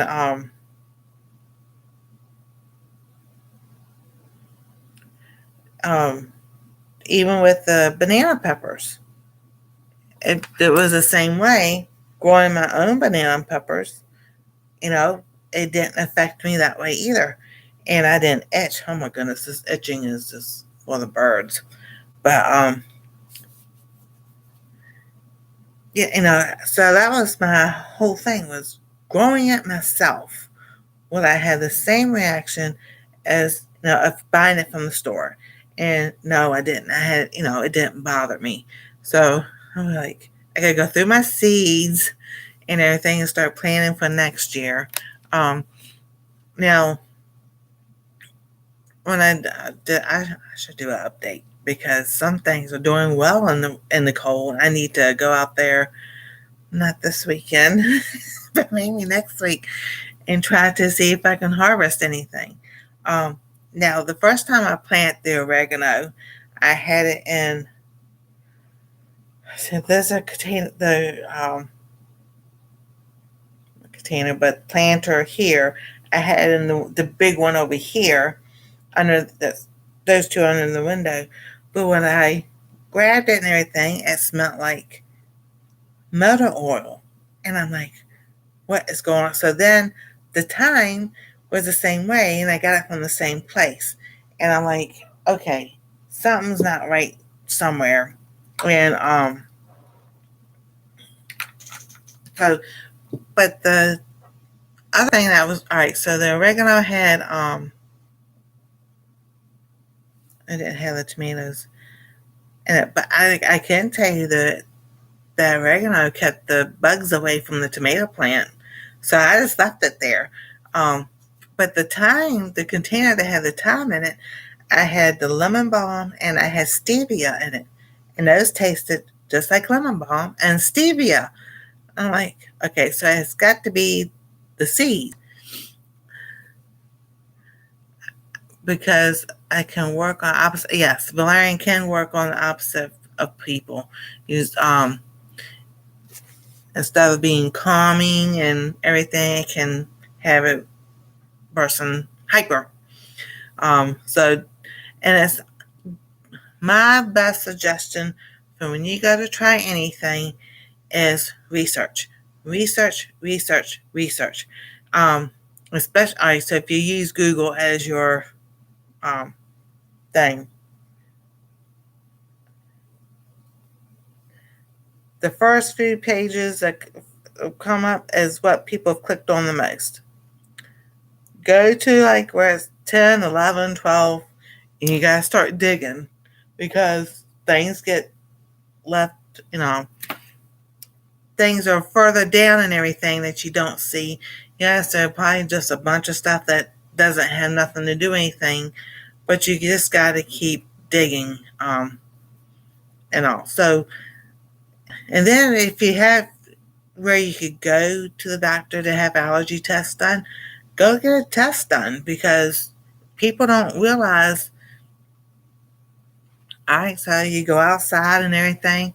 All right, sometimes you know seasonal allergies, but if you ate something and then you've gone outside and everything, and a couple of days later you're sneezing and all stuff and everything, you thinking it's seasonal allergies, which it could be, but it could be something you ate too. And I was talking about that, couldn't feel it for years on my index finger, this finger right here. It's rough. I don't know if y'all can see that or not, but it's rough right there. And it would go away.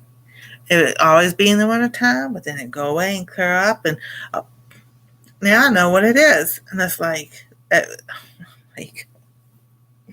so if I had something on my life, it just didn't realize it, just like my heart being, a birth defect that nobody caught on to or whatever. Almost like, well, it would be nice to know those things. I'm looking for a snack.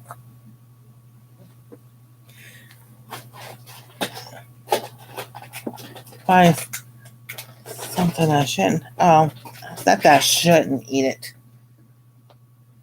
That's right. It's cranberries. I don't want to eat like a meal or anything, but I might have to. We'll just have a few. I got some peanuts over there, but I know I need to eat something.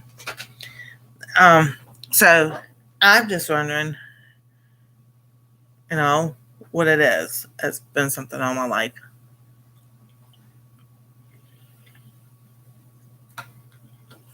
And this over here.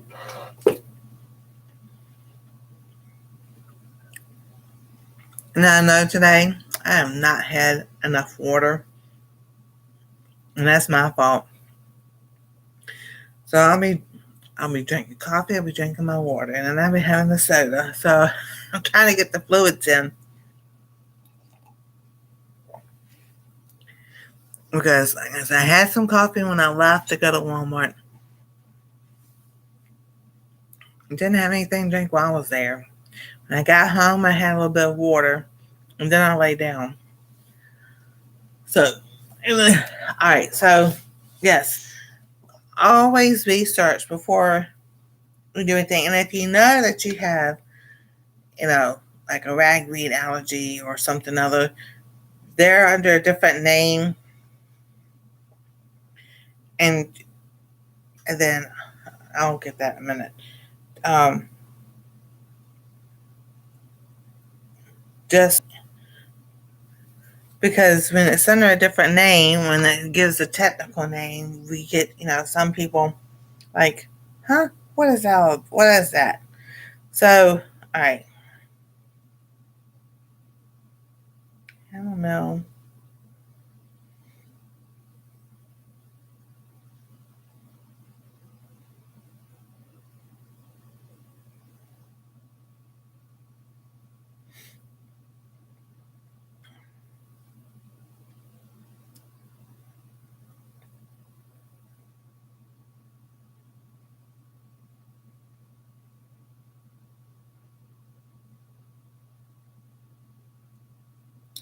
Okay, so people are most likely to experience allergic reactions to chamomile if they're allergic to related plants such as ragweed, chrysanthemums, marigolds, or daisies. So it's so there goes that technical word. With the Latin names and all that. Martriceria rutica, Camellia rutica, and yeah, all that. So it could be under the Latin name or whatever name. So yes, it's good. Chamomile is good to help for relax, sleep, or whatever. But now I know that I have a ragweed allergy, and that's bad because I love marigolds and I plant some, but and they only got that big. They didn't get really big, the marigolds, and I love daisies. Those daisies are not my favorite flower. I still like daisies because, he loves me not, we did all that growing up. So,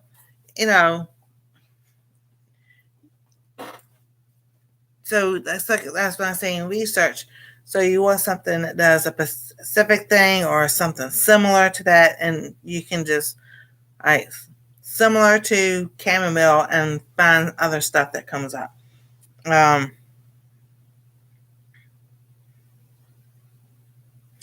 okay, here it is. The Aster Asteroria Asteroria family, Astereaceae family, also known as daisy, sunflower, or aster family. And I used to eat sunflowers all the time growing up. You know, sunflower seeds, you could see, suck the salt off of it and break it open with your teeth and get the sunflower seed out of it. If you got the shells or if you got the unshells. So it's like, really? This is, oh my God, one point I just wanted to cry because I was like, oh, the stuff I used to eat. Why? You know, but like, so I grew the sunflowers last year and everything.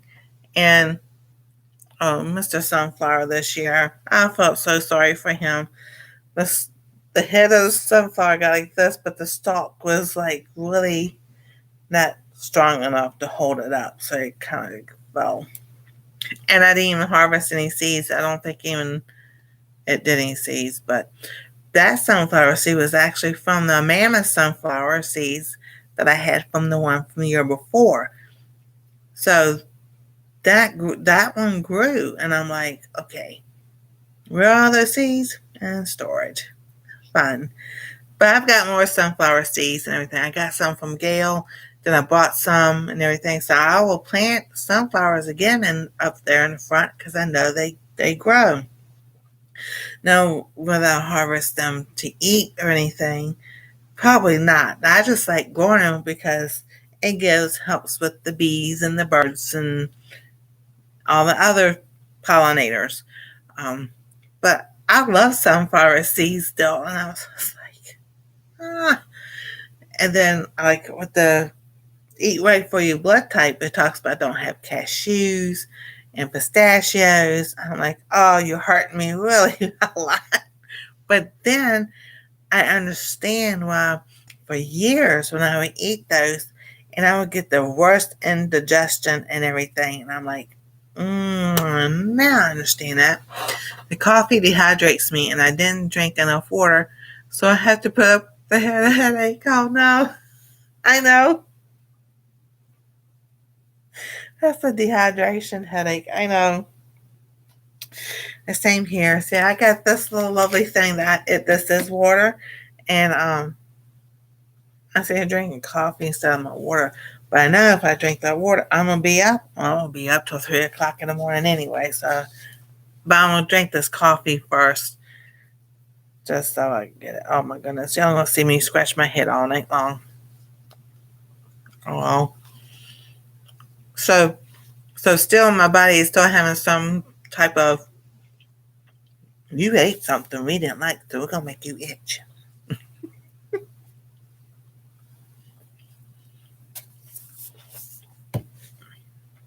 I do have to agree that a lot of things are from our stomach, our guts, and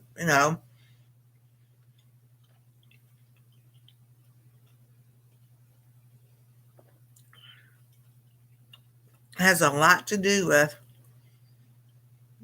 how our body processes things. And I'm still working on that because, like I said, I've lost weight, I put weight back on. I've lost weight, put back on. Had kids, put the weight on. Got it off. Moved several times. That's stressful too when you move and everything. So I put the weight back on. Got hurt and injured. Slip and fall on ice more than once. You know. So the last time was in 2009. That was the worst. And when you're not mobile like you used to be, and you sit there and it wasn't even that, we ate junk food and everything. It's just that my body just got so much, um, not only inflammation, but it would just store everything. And it took me 10 years to lose 100 pounds. So at least the best thing was I've cut that 100 pounds off. So now I've lost 150 pounds. So I'm right now I'm maintaining, and I'm like, I don't like maintaining. Okay, maintaining is good. Maintaining is good. We'll say that, but not maintaining at 245. I would like to get the rest of it off. So now I'm trying to figure out, do I stay with the low carb or do I start trying something else to add more fiber to my diet? Because I know when I have more fiber, things work better. Whether some people know that there's a controversial thing going on with that also. Like I've said, we know our bodies better than some of the other experts. I always maintain within 15-ish pounds. Never really changed. It would be nice when loss is spring and yeah. Because, all right, so in the wintertime, we're not outside as much unless you like the snow. That didn't bother me. I would go out in the snow and everything else. Now, all right, so like tonight, what, tonight? Like right now, it's low, it's 31, feels like 21. And that's over by the main airport. And then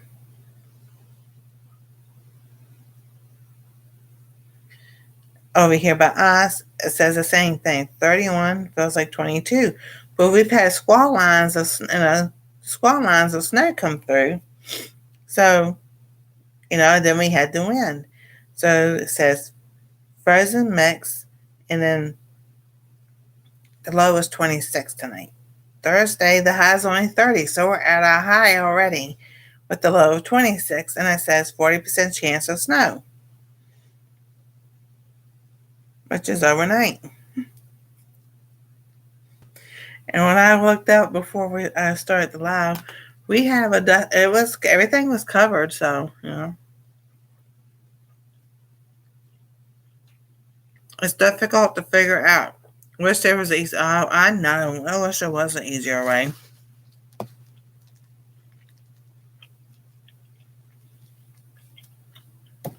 No,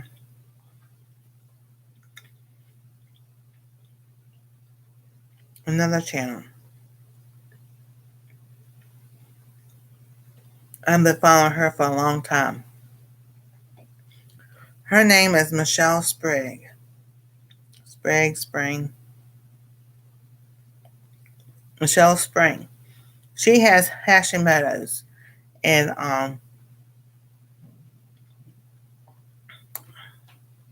Hashimoto's and something else. Um, but she just did a video. It says why nightshades are removed from the AIP diet, and she talks about um, what to eat when you have, because it's not your thyroid, it's not in your head. And that's a really good channel also. We are 53. You have Hashimoto's, you need it. Right. So that channel I just put in there. And let me get the other one.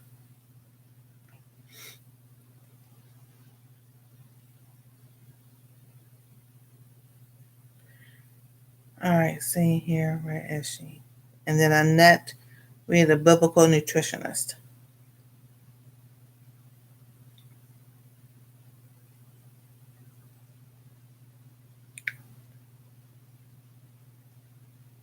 All righty. So yeah, Michelle Spring, she has Hashimoto. I just watched that video. It starts with an S, and I cannot think of it right now. But Yeah, because I always ask my doctor, could I have MS and they misdiagnosed it with fibromyalgia and everything. So that's when we started with all the tests and everything. That's how we found out about my heart. So we never finished. He goes, well, the last test would be a spinal tap. I said, well, let's go for it then, but he didn't want to do it. That's like, that's like when I did the surgery carpal tunnel. I was trying to watch him, and they made sure I couldn't see. I was like, oh man, I wanted to watch. So the other book I have, this is by Amy Fuel and Joe Salatin, and this is the Homesteader's Herbal Companion. I think they made another book.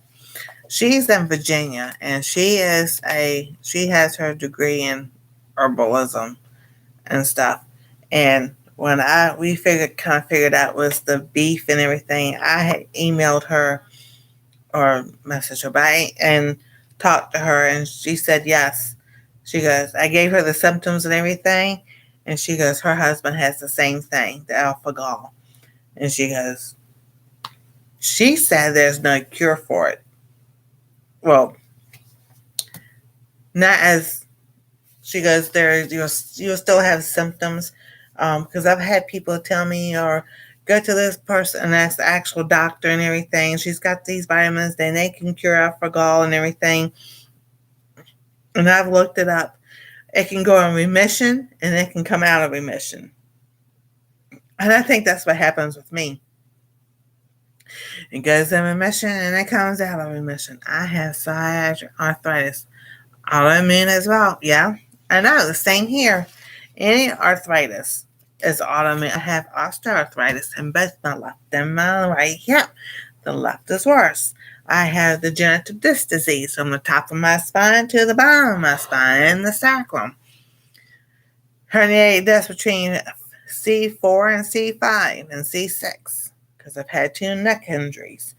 Herniated disc is 7, 8, 9, 8, 9, 10 in the middle of my back. That was the slip and fall. And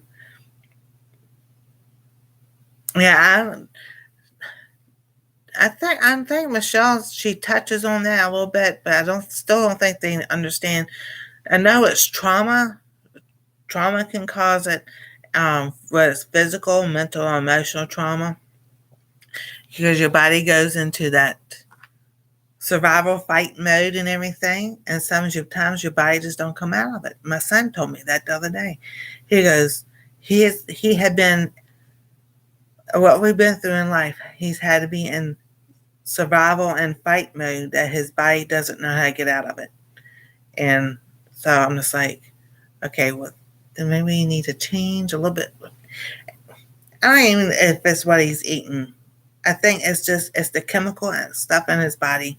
And I can tell you, when he was born, the sphincter muscle right here in your esophagus that goes into your stomach was not fully developed. So he would drink an ounce of milk, 2 ounces of milk, most of it come back up. And osteoarthritis, but they didn't tell me it was also autoimmune. Yeah, I know. So, when they got that fixed and everything, for him, well, they didn't do surgery. They just did a upper GI, 3-month-old baby, upper GI. First, the hospital said his intestines were turned backwards. And then they said, no, they read it wrong. I was going to hit somebody. I really was. I was like, you're messing with my kid, my baby. So, and then the pediatric radiologist said, no, we know what's wrong. Go to your pediatrician. So we took an ounce of baby cereal to every ounce of milk. And it was the thickest glob of oatmeal you want to see, but he kept it down. At 4 months, by the time he was 4 months, he was eating table food because I would just mash up peas and corn. I've tried the baby food, thicken that up, it didn't work. So by the time he was 4.5 months, 5 months, he was eating table food. Well, I had one doctor that we had. He was the best pediatrician ever. And when my ex changed jobs, we lost that insurance. But anyway, that pediatrician, he was an older gentleman, and we were talking about, what do you think we did before all this baby formula stuff and everything came out? We, fed the cat. We had so I was like, I loved him. He was so great. So as my son's growing up and everything, and the I want to get this out correctly. The part of your brain that tells you that you're full, you've had enough to eat, you're full, his didn't work well as a kid.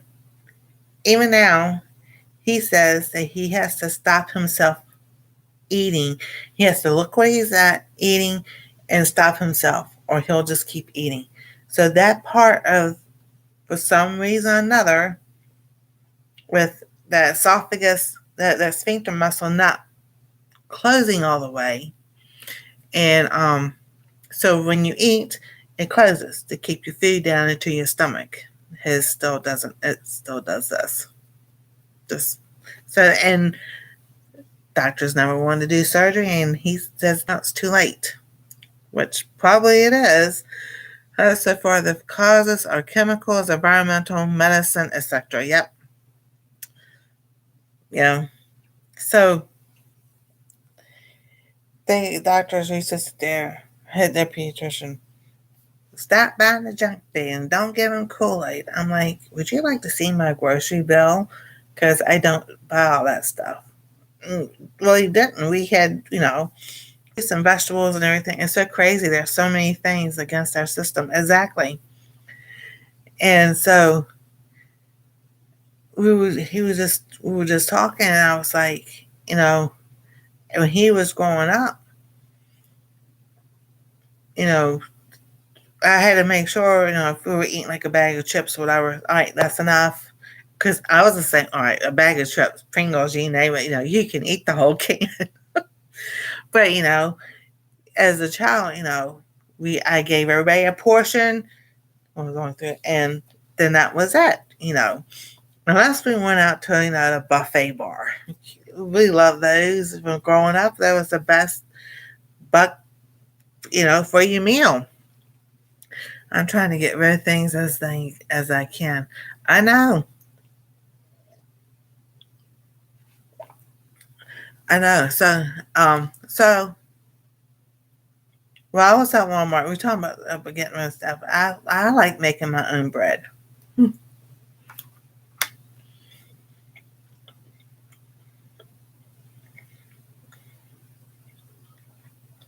So he told me that he still has to sit there and watch how much he eats. Because he can sit there and just eat. And something that happened that I'm like, with that esophagus, I still think that part of, all right, you're full, doesn't signal because his esophagus, that muscle doesn't close all the way. So I used to tell the doctor, we don't eat that stuff. I don't buy it. Now my mom might buy it, but I don't. I don't what I have in my home and everything. As it includes being covered in plastic clothes and sleeping in plastic sheets, etc. So all I can do is try to get rid of things. Yep. Yes, getting natural fibers like linen or cotton. Exactly.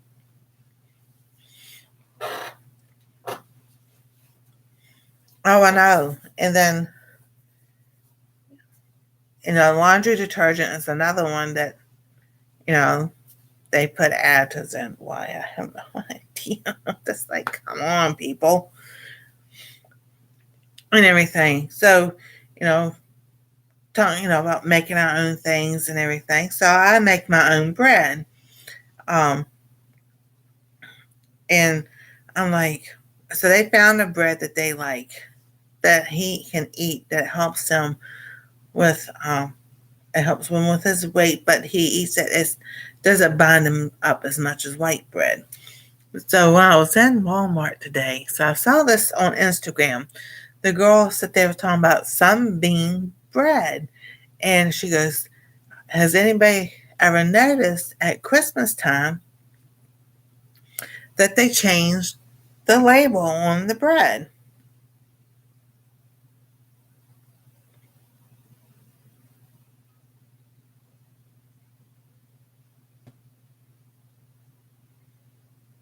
So we know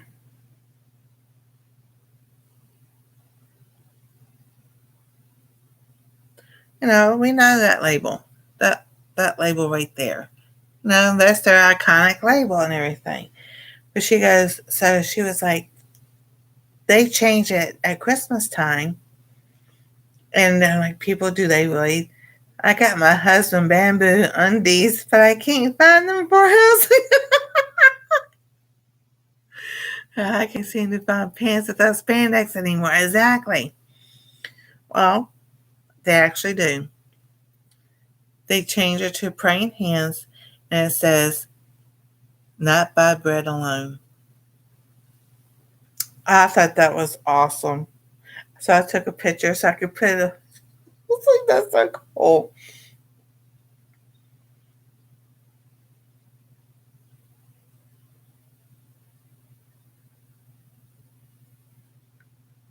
And that's Matthew 4:4, where Jesus quotes Deuteronomy 8:3, saying, "Men shall not live on bread alone, but every word that comes out of the mouth of God."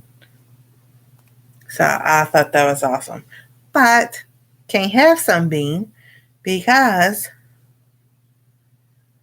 it has milk in it. And I looked at the ingredients because I was going to buy it, but I was like, nope, it has milk in it.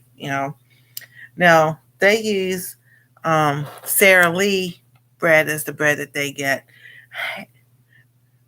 I got my woman. Yep, that's right. So they got the Sara Lee bread. Now that one says may contain traces of milk, eggs, or whatever, blah blah blah. So what they've been doing for years, last few years, especially for Anastasia, it says if it says may contain, it just means that it's processed in the same facility as milk and eggs and soy and wheat and nuts and tree nuts and everything. So that's why I'm glad at least they put that on there so people can, you know, those two. So like a lot of those recalls was because the label was wrong. And I'm like, that's not a accident mistake. That's a mistake. Because all these years, and then all of a sudden, the label is wrong or something. Yeah, okay. You ain't fooling us. No, but um, yeah. So that's something that can also happen with people, like I was talking about food allergies. So with my son, and it wasn't until I kept asking his pediatrician, "Can we do a food allergy test? Can we do?" "I don't know. You don't need to do that," because they thought we were eating junk food and everything. And I kept telling them, "We're not eating that stuff. Can it be something that he's allergic to?" All right. So we take pizza for example. He'll be fine. He eat pizza, and within 30 minutes or so, he's throwing up. We didn't think it was a cheese. We thought it was a tomato sauce or whatever and everything. But he put hot sauce on that pizza and stayed down. So he figured out that the spicier it is, he didn't throw up his food. So we started with Pete's hot sauce and everything. He could sit there and drink a bottle of it. Like, so now the food is spicy. And Anastasia would go, "Why so spicy?" But she likes it some heat, but not a whole lot. Now tonight when we had that chicken, it was really spicy. So I don't know. It was the spices that I had reaction to. But like I said, we've had it before. So we'll sit and talk. Well, are you eating tonight? And I'm like, well, yeah, because last week we had spicy chicken like we did. I didn't have any reaction. Tonight I have it, and I had, everything's itching. And I'm just like, I don't know. I'm just as lost as everybody else is when it comes to that. So it's like shooting in the dark. you know,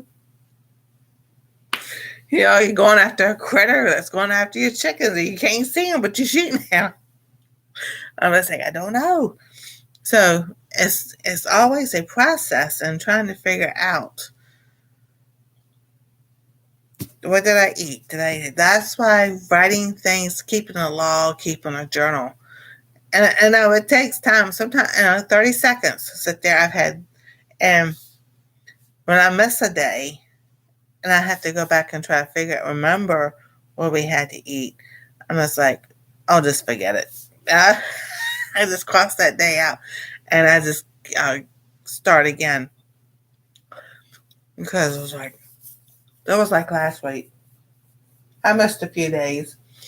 And I'm trying to stare. What did I have Thursday, Friday?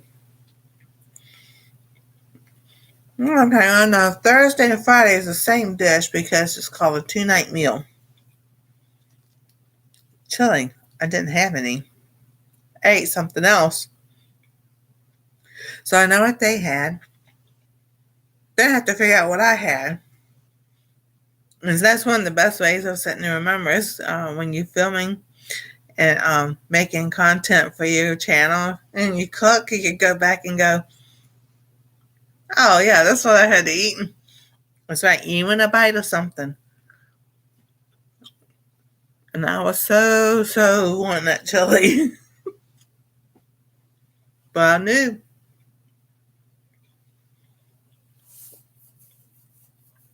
I was like, I'm already itching. I am. If I eat this chili, I know what's going to happen. So, and like I said, understanding now for so long, we're eating spaghetti and chili and peppers. And, when you make the veggie tray for holidays or special occasions, or sometimes it's just, peppers and all gave me so much bad heartburn and everything. Well, probably because I had fibromyalgia as a teenager and just didn't know it. We used to be out in the sun all the time, kids, and in the summertime and everything. By the time I hit 14, 15 years old, same time I'm about passing out, I couldn't handle the heat anymore. I just didn't. I liked the summer, but I just didn't like being outside in it. So things probably started back then, and now just finding out about them. And it's like, so for you've got 50 years or 40 years. So if I started at 14 or so, I'm 56. So 42 years of stuff. Now I gotta try to detoxify my body and, get stuff out. So, I'll sit there and I've got to write this recipe down for myself because I want it though. But Crowded Farm Table, she's on Instagram and she did a recipe for a detox bath. And I was like, okay. Anastasia, I was showing Anastasia. She goes, oh, I want to do that. You know what? Woohoo, 69. That's the best year.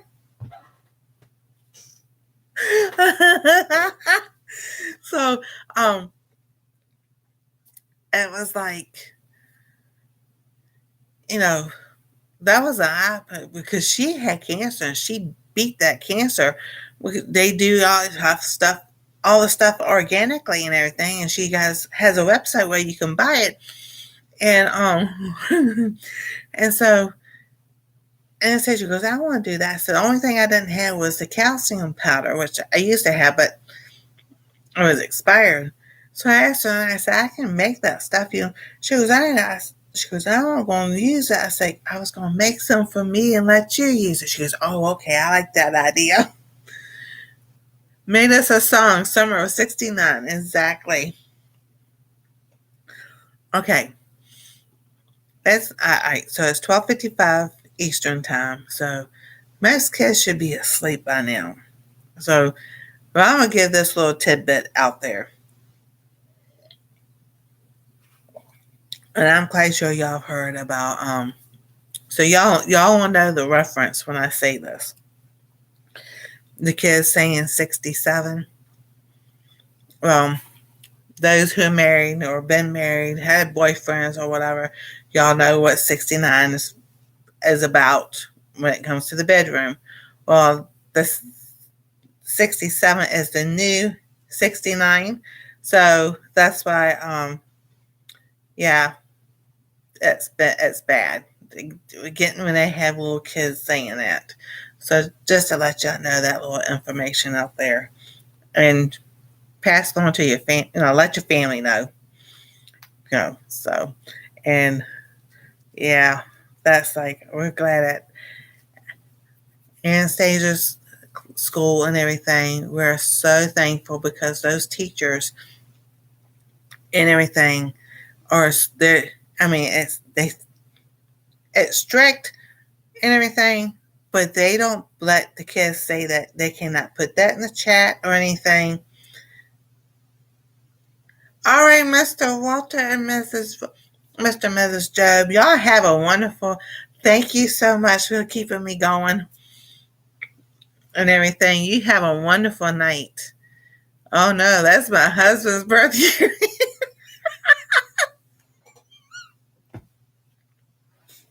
What happened? Oh, that's so funny.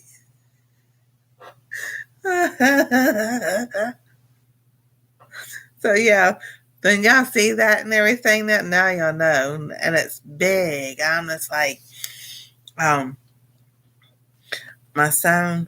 He said that it wasn't Jim Carrey. It's the new guy that did the Grinch.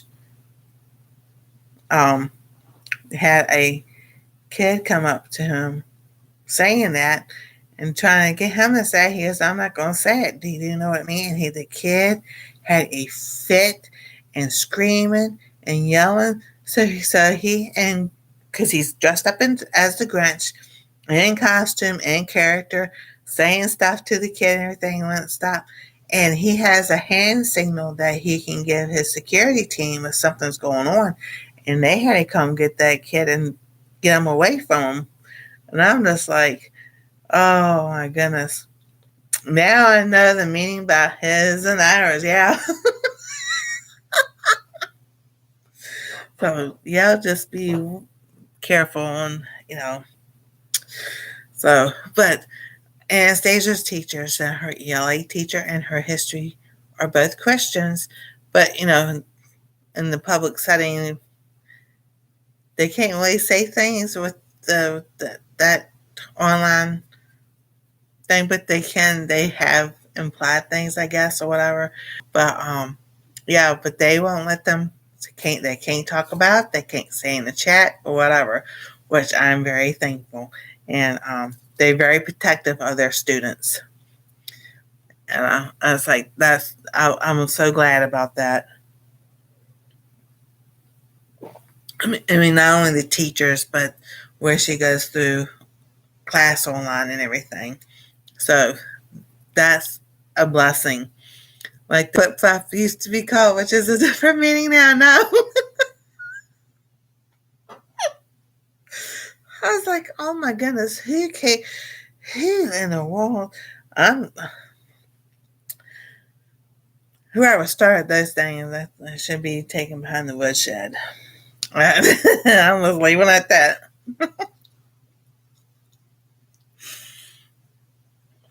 Yeah.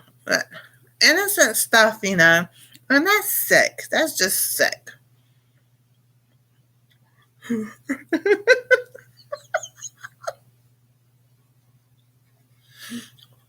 How that you and I would need to email each other. And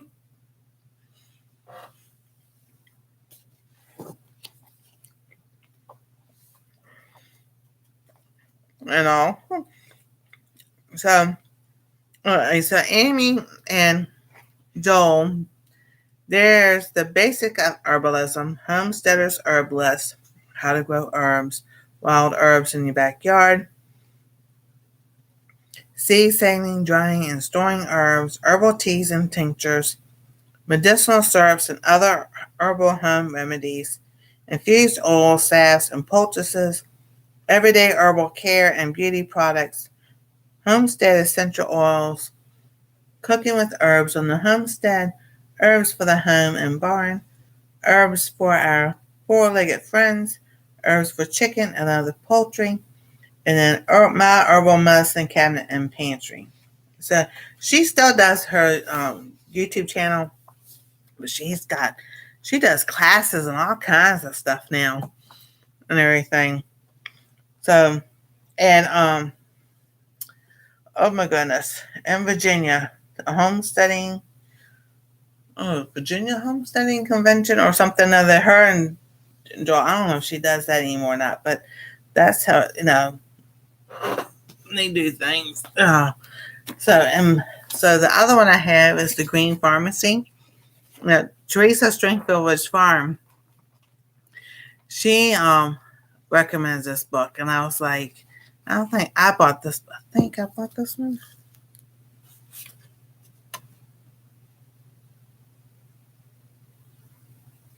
I don't know who that is. But I did get a book from Teresa. This one I bought. And I'm trying to see what I have marked. Multi-mint antioxidant arthritis tea. That's what I've got marked. Rosemary and oregano. All right. So I'm reading out this one right here. It says rosemary and oregano are both antioxidant mints. Add several more antioxidant herbs to these two, and you get a multi-mint antioxidant tea. The mints are basil, bee balm, horehound, hyssop, lemon balm, also known as melissa, marjoram, oregano, peppermint, rosemary, sage, savory, spearmint, and thyme. It makes sense to top it off with a dash of ginger and turmeric. I checked my database to see, in addition to their antioxidant value, any of these herbs contain proven anti-arthritic compounds. Sure enough, basil had 5, marjoram and oregano and rosemary weighed in with a few each. How much of each herb should you use to make this tea? People always ask me that, and I never know what to say. My teas are never the same. I use a little of this and a little of that. But to satisfy people who need recipes, I'll say to use 2 parts of the ingredients you like and 1 part of those you find less appealing.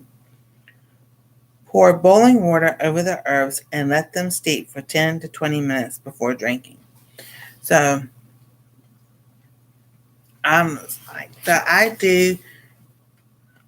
So she says she likes this book, and I was like, "Oh, I read that book when I was working at GNC, because they had books, and some of the books that I had, that I bought when I was working there. 3 of them I have, 3 or 4 of them I have. I know one's in storage, but this one and the other one is over there." Okay.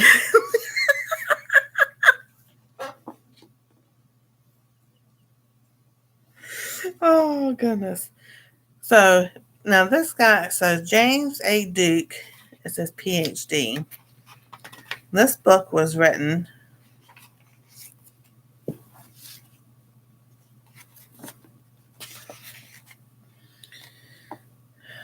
Alrighty.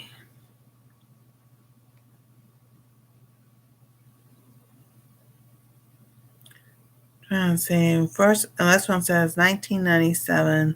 Illustrated copyright 1997. Copyright 1997. Library of Congress cataloging publication date James A. Duke 1929. That's when he was born. It says this is one book, Flower for Mama, Martha Trust Duke, deceased November 1995, who encouraged my love of forests and flowers. May his spirit merge with the pine forest and the vid hills of Alabama. So, and then they talk about which universities and everything. I like this book.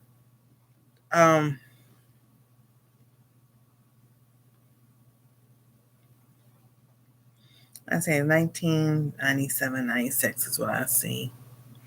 1989. The illustration on Ginkgo on page 27 was previously published in the CRC Handbook of Nuts by James A. Duke, Boca Raton, Florida, CRC Press in 1989. So he's been writing for a long time.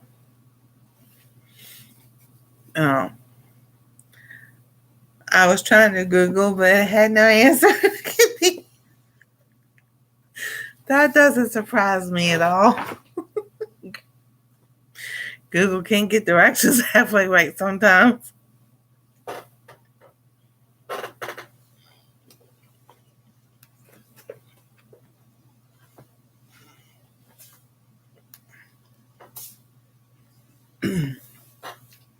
Now this one I bought because I thought it was interesting.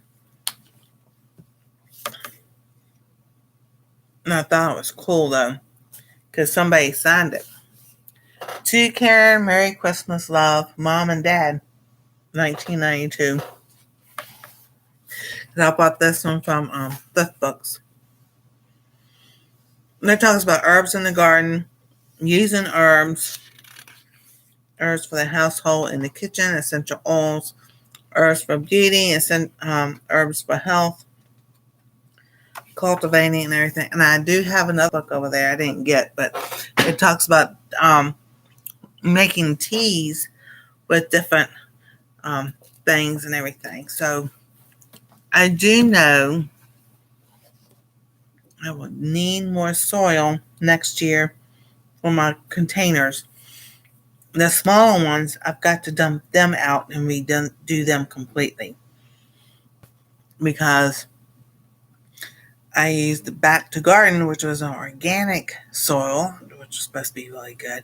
But they had all those, oh goodness, there were bugs, but it's not that, but it was in the soil when they bagged it. So that's why it was in my planter. I don't know. I was like, I had never seen them before. I was Heather or somebody else told me what it was.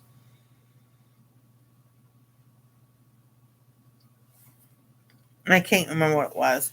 But when I was like dumping some on the side over here, I was finding more, and I'm just like, oh no, I'm done. I'm done with those. And those big ones and the whiskey barrels, forget it. I am not trying to dump those. Whatever. I can just keep filling them up. Because the soil does get compacted, even though I had mixed it up and everything, it's gotten compacted again. So it's like, and the big ones, it's like 12 inches at least, from the top again. So I was just like, okay, I just buy some more soil and everything. So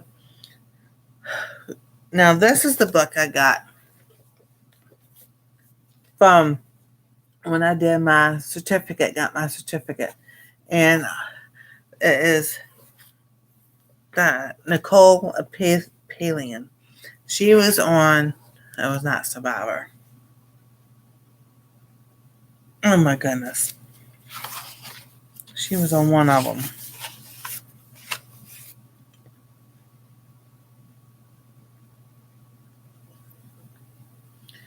Let's see here.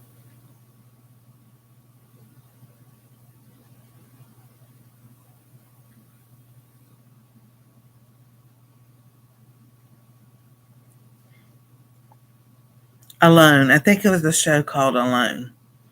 And I think she won, but I mean, if she didn't, she was showing people how to, you know, do things. So she has her degree in oncology from the University of Oregon. Ooh, Heather. Um, Biology from McGill University in Canada. So her master's degree is from University of Oregon. She earned her doctorate through Prescott College while working as an anthropologist and ethnobotanist in Botswana. She is also the author of the Lost Book of Herbal Remedies, The Healing Power of Plant Medicine, Series Book 1 and 2, The Forager's Guide to Wild Foods, Edible Plants, lichens, mushrooms, and seaweeds, and all kinds of books. And then it says an unexpected diagnosis of multiple sclerosis in 2000 led Nicole to apply her research skills toward her own personal wellness. She focuses on healthy living strategy, including deep nature connection and gratitude practices. Through changing in her through changes in her lifestyle, recognizing profound mind-body linkages, and making and using her own remedies, Nicole went from bedridden to being fully alive and surviving to thriving. So, she over 30 years, yeah. In 2015, she was among the first women ever elected for the History Channel's hit TV show Alone.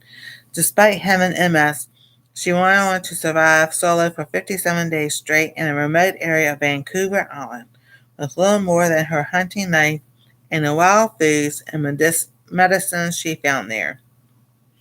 So, there's another lady. I want her book. I've got it written down. I can't remember her name. But yeah, I took her class. That's this one right there that I got. And that's what she looks like.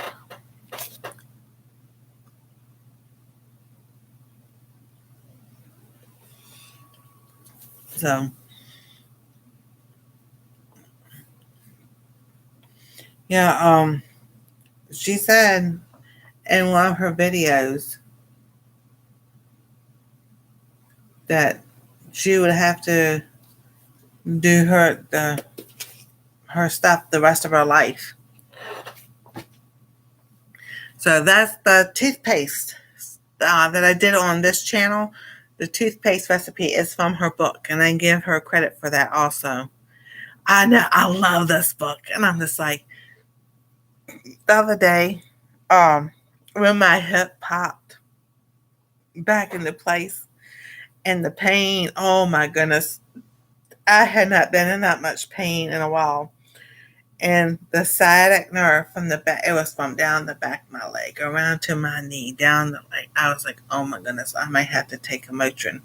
It was just hurting so bad. I had laid down, and I'm just laying there, and I'm like, all right, just breathe, just breathe, just breathe. Because I knew what happened. It was, either it released that nerve or whatever. And after an hour or so, no. Okay, cool. Well, and so I was like, and I got the Motrin out, and it was expired. I was like, okay, Lord, I'm listening. I'm like, well, I guess, needs to get your book. You got your books. You need to get your books and get them out and start reading them again. Or get start doing what you need to be doing. And I'm like, okay. I do know that when I eat, I use rosemary. For me, when I use rosemary on my food, and Anastasia loves my rosemary chicken. And I do that, and then use my rosemary. I have a spray that I use, just water, rosemary essential oil, and I put some chocolate essential oil in there. Spray it on my hair, get that all nice and massaged in there. My hair grows back thick. When I eat rosemary, my joints feel better, and my hair grows. So I know what to do And sometimes, and everybody, when you're hurt and everything, it's the getting up and doing it. And that's and then once you start doing it, the hardest thing is the consistency, is to keep up doing it. So let me go. I'm gonna dump this cup out. Oh lordy.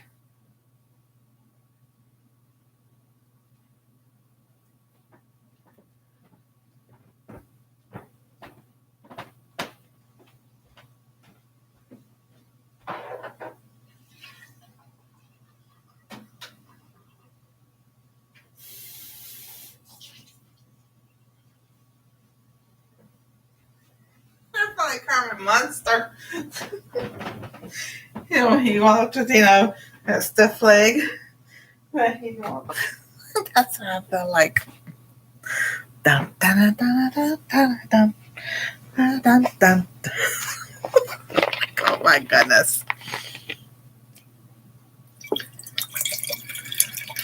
Now this is not the water, but it still has my cucumbers in there. And Dr. Bird talked about taking, cutting your cucumber up and adding lemon water. How that helps. So, lemon juice.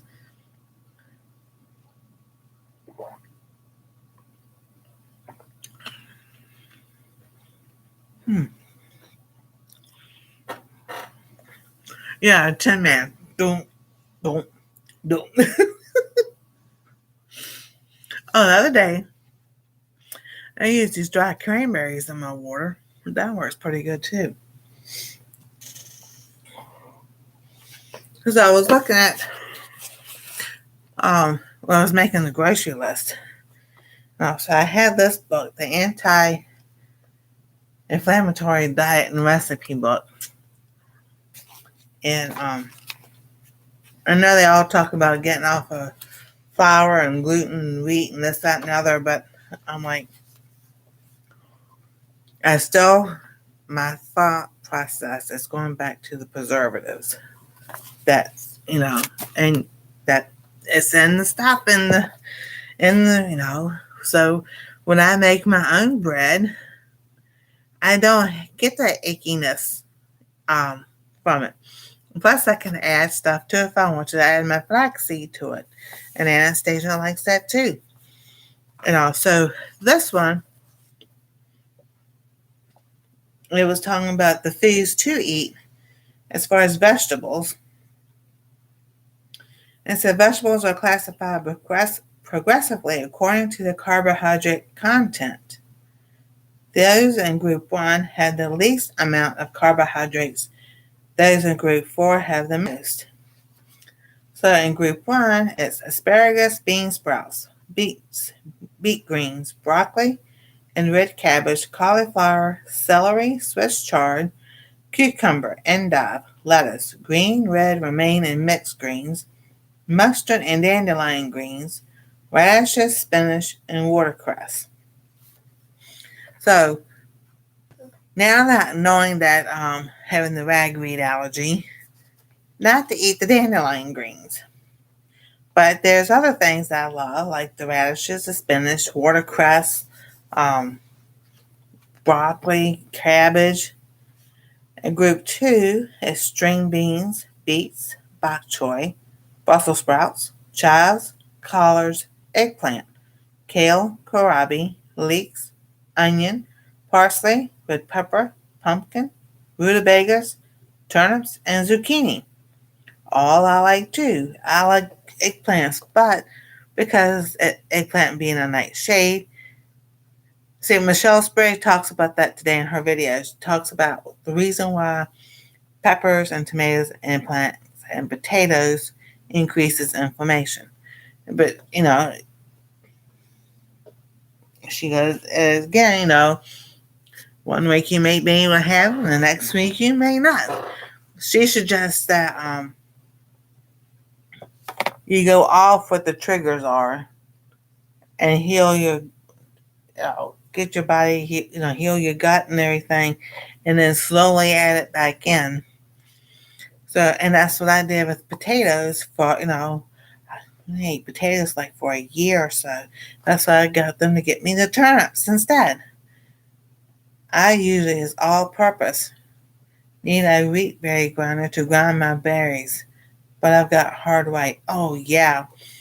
See, we want to do that. If you have a food processor, can't you sit there and grind it that way? I've been grinding my own wheat berries and making bread myself. Oh, awesome. I know. That's so cool. Um, but the bread flour we have is Bob Resmeal. So I get his flour, and then the Montana all-purpose is like a kind of like an organic type flour. Yeah, see, I like to get some different type of grains and everything just to see what happens. I mean, it could be, if they say organic. I know Bob Redmill, he's been out there for a long time and everything. So I think it would be cool to sit there and mill your own berries to make bread. And then group 3 is artichokes, parsnips, green peas, winter squash, and carrots. And group 4 is yams and sweet potatoes, which makes sense of having, and it says foods to avoid: tomatoes and potatoes. So, yeah, so like I said, Michelle was sitting there talking about what actually causes why those potatoes and tomatoes and all cause the increase in inflammation and everything. So, what type of wheat you use can affect allergies? Uncommon is supposed to be the best. Oh, cool.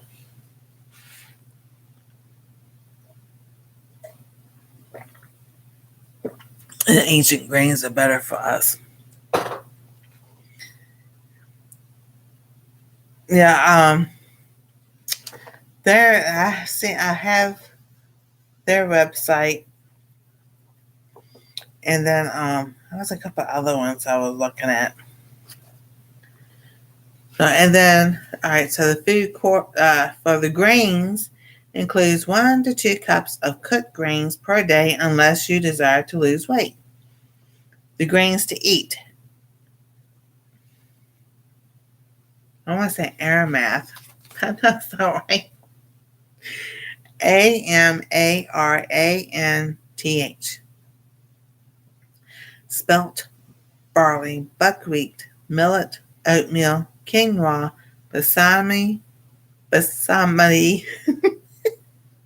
or brown rice, rye, and teff. Rice crackers and Wassa brand wild crackers are also okay. I love those Wassa crackers. I was like, that was something I meant to put on the grocery list. But I like those. We used to eat those. See, that was on the Weight Watchers diet way back then in the early 80s. Yeah, early 80s. And watch Sue Becker. And so she has a book too. She explains everything. I use her recipes out of her book. Oh, okay, sweet. I'll write her name down.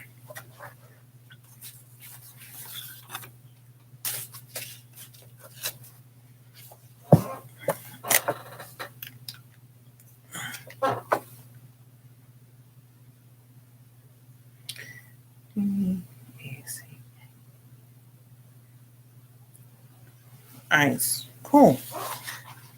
I'll put YouTube or something on there. So I know, why is this person's name here? And then it says avoid all wheat products, including bread, cereals, whole wheat flour, white flour, and pasta that's made from wheat. And I'm like, that's, it's like everything. Almost. Like, because like today, when I was in there, I was pricing stuff and everything. And I was like, for the price you're paying for a loaf of bread, it would be cheaper to sit there and buy the grains, and you only mill what you need to make that bread when you make the bread. that you might have to buy. All right, so Robin, I guess what's the I don't know, the size are awesome.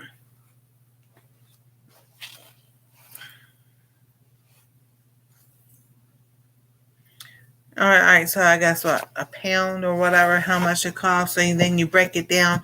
How how many cups do you get in that to make? Because you like if you make like take 3 cups to make a loaf of flour.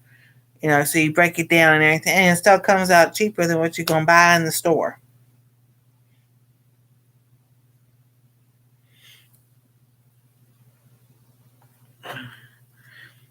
I guess will help to turn the mouse on.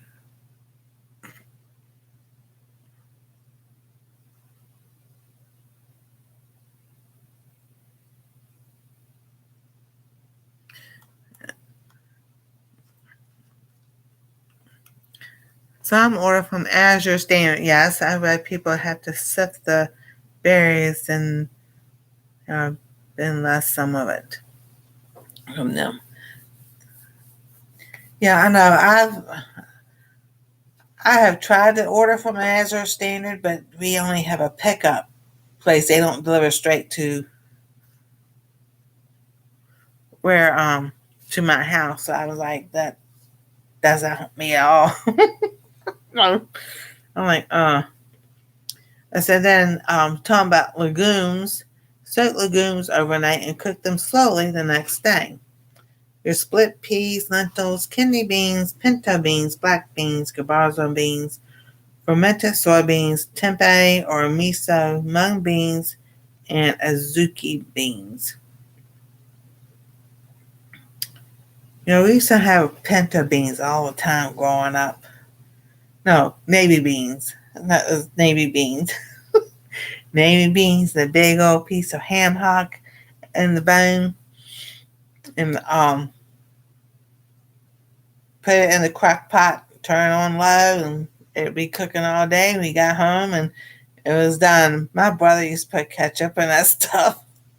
It's like, it was like, beans again. But, it was cheap. They're still cheaper.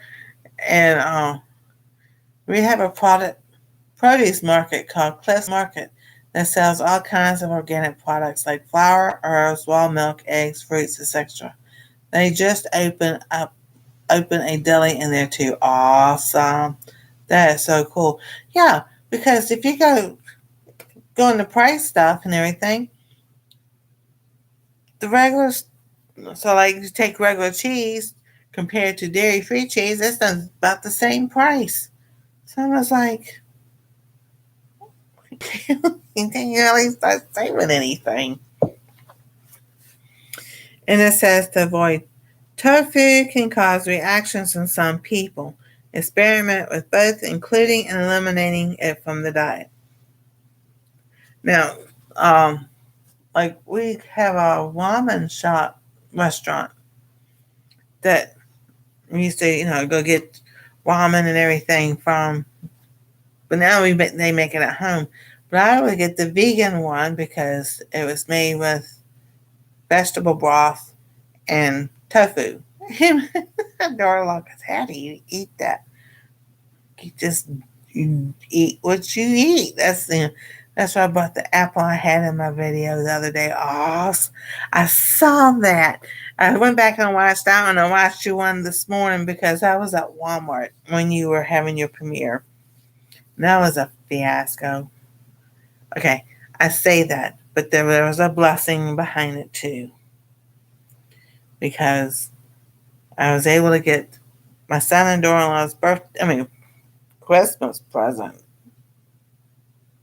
So I said, okay, the Lord is, there was a reason why the Lord did what happened with the card and everything, insurance, and it's like, okay, I'm not gonna, I just talked about the blessing.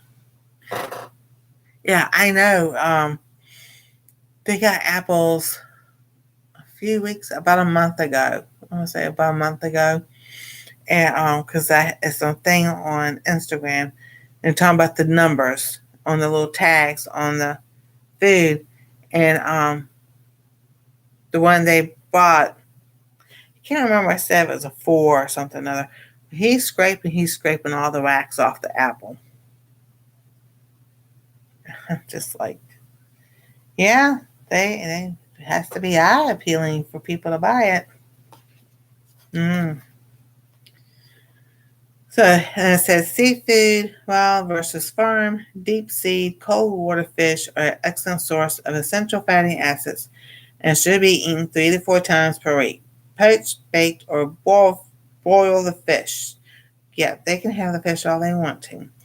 But they say foods to eat: wild salmon, cod, haddock, halibut, mackerel, sardines, tuna, trout, and summer flounder. Avoid shellfish, including shrimp, crab, lobster, clams, and mussels. Well, I don't eat crab, lobsters, clams, and mussels. We do eat shrimp once in a while. Fresh on Meal for Beginners on Facebook is good. Oh, okay, sweet. And then meat. Eating protein with every meal helps to regulate and maintain steady blood sugar and energy levels. Meat only, i.e., not the skin. Of organic, free-range chicken and turkey, wild game, venison, and elk, organic, free-range lamb, and buffalo. So we can't find all that stuff around here.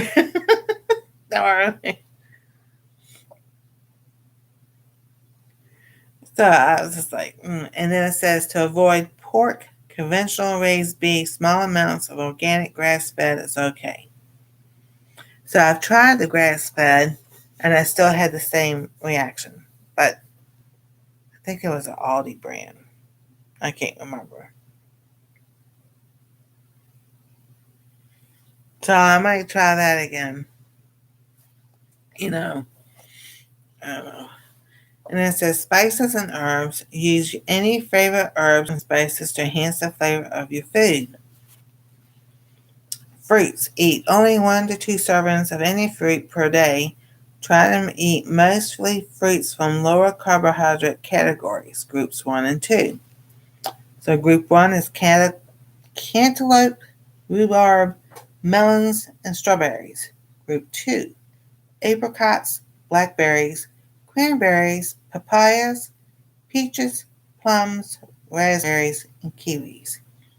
Group 3, apples, blueberries, cherries, grapes, pears, pineapples, and pomegranates. And group 4, bananas, figs, and prunes. It says avoid citrus fruits. Lemons is okay. Limit your intake of dry fruits and eliminate them if you are diabetic. Oh, I gotta give you something. No, staying busy keeps you.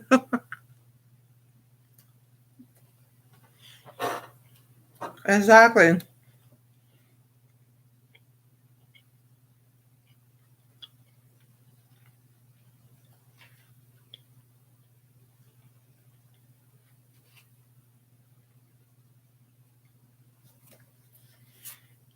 And then sweeteners: pure maple syrup, brown rice syrup, raw honey, agave syrup, and stevia. And it says absolutely no sugar, NutraSweet, or any other sweetener is allowed. So then butters and oils. Mix 1 pound organic butter with 1 cup of extra virgin olive oil to use as a spread. Store in the refrigerator. And foods to eat. A small amount of organic butter is okay. Use olive oil for cooking, coconut oil for baking, and nut or seed oils for salads. And foods to avoid was hydrogenated oils, partially hydrogenated oils, trans fats. Avoid overheating oils, which in the process can convert to trans fats. Eggs and dairy. It says organic eggs. I need to find someone close that raises chickens. And now they're battling up to have eggs now. Like I said, avoid dairy products including yogurt, cheese, and almond milk, blah, blah, blah. So we get our eggs over here. It's still expensive. Oh, not too bad, but it's cheaper to buy the two 18 carts that come together than to buy one organic dozen of eggs. It's like, I watched a lady the other day take the grapes and squish like a quarter of a jar of them, mix each day for 3 days, and use her flour and roast it an hour. Then she had more flour. Oh, cool.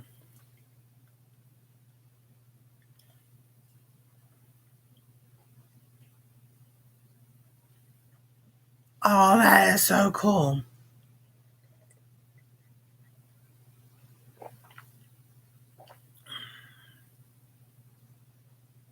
Nice. And then it says nuts and seeds. Eat them raw or grind and add them to steamed vegetables, cooked grains, salads, cereals, etc. The foods to eat: the flax, pumpkin, sesame, sunflower seeds, most nuts, and nut butters. And to avoid was peanut and peanut butter. So it's like, one book says one thing, another book says another thing. And then beverages, a minimum of half your weight in fluid ounces per day of filtered water. So that don't make sense. A small amount of rice, oat, almond, or soy milk, herbal teas substitute for coffee and juice. And of course, avoid coffee, soda, juice, caffeine, caffeinated teas, alcohol. But I'm just like, wait a minute. Half your weight in water. When they sit there and say drink 6 to 8 glasses of 8 ounces of water a day. And then I've learned that then it says, if you look it up, it says for every 10 pounds you're overweight, you're supposed to drink an extra glass of 8 ounces of water. I'm like, so normally I can get 2.5 liters of water in every day. Not today. Not at all. It's like, oh. So, but that's what this girl was talking about. And then, she goes and she has recipes and everything. So, but like everybody is different. So some person may not be able to have sunflower seeds, but someone else can. It's like peanuts, Sometimes that doesn't affect one person, it affects the other person. So, to really start from scratch, that'd be doing a fast. And Dr. Bird talked about that, talking about the celery juice. He said that if you're doing a fast, you can actually drink celery juice during your fast. Oh, cool. And so, well, I just noticed something. Why I hadn't noticed that way before, I have no idea.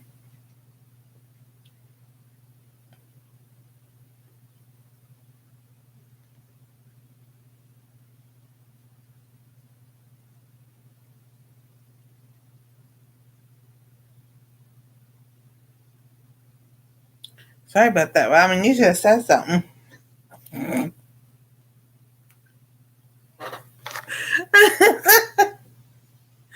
So now you can drop links, Robin. So, oh God, I was saying now.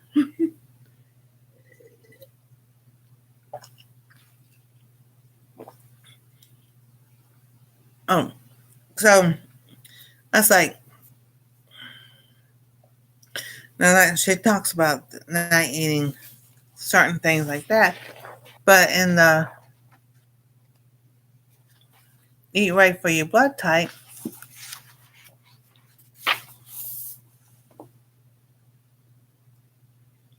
and it says avoid avocados, Chinese cabbage, red cabbage, white cabbage, cauliflower, white corn, yellow corn, eggplant. So that's kind of like going the same way. Domestic mushrooms, shiitake mushrooms, mustard greens, black olives, Greek olives, Spanish olives, red potatoes, alfalfa sprouts, and Brussels sprouts. But then it comes over here on the neutral, it says portobello mushrooms, oyster mushrooms, green olives, green onions, um,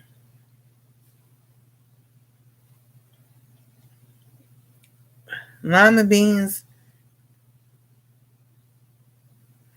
But so you know, it's just you know, one of the best ways to do this is if you want to look up a book, go to the library, check it out, skim through it, read it, whatever, make notes and everything. Take and make a list. Do you like this book? Um, and I was like, oh goodness. I thought you had. I'm like, wait a minute. Here we go. It was last week Times Live, and I was like, oh, well, I was that you didn't have one. So that's right. I still have a list. Oh my goodness, that list of books. But that's what I started out doing. Took it up, took it, online. So that was back in 2020 because I couldn't go into the library, but you could check out books and then have a specific day and time you could go pick it up and then have it outside. Looked at those, checked it off if I liked the book, mark online through it if I didn't like the book. So that's how I started getting my book collection. And then so like she said, to avoid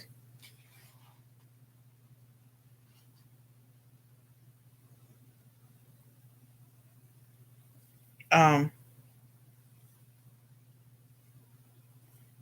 coffee. Well, that's not what I meant. I'm looking at the wrong one. It's type O. I only need type A. Alright, so okay. So type A. So I'm a type A. It says avoid Chinese cabbage, red cabbage, white cabbage, eggplant, lima beans, domestic mushrooms, black olives, Greek olives, Spanish olives, green peppers, jalapeno peppers, red peppers, yellow peppers, sweet potatoes, red potatoes, white potatoes, tomatoes, and yams. But over here it talks about to eat abalone mushrooms, incani mushrooms, shiitake mushrooms, portobello, tree oyster mushrooms, and then mustard greens, green olives, and green onions. So they're kind of like on the same page with that. But beverages, it says beneficial coffee, regular and decaf, green tea, and red wine. But in her book, she says to avoid the coffee. So, so one person may like coffee and one person may not. One person it may affect them something totally different.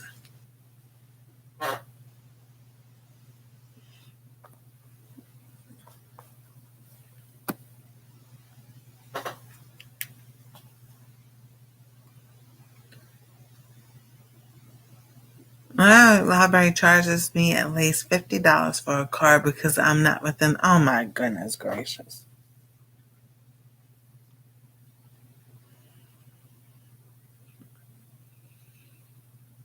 Yeah, that doesn't make any sense at all. Libraries were established to be free resources to the citizens. Exactly. I pay property taxes but don't get to use the library. That is so wrong. That's wrong. That's totally wrong. And then I have this book, 500 low carb recipes. And I was talking about the cook right for your blood type. I still need to get the other book. The the first book because they say it's got more information in there. And this, I was like, oh my goodness, this is a lot of stuff. I just have to go through and see some things that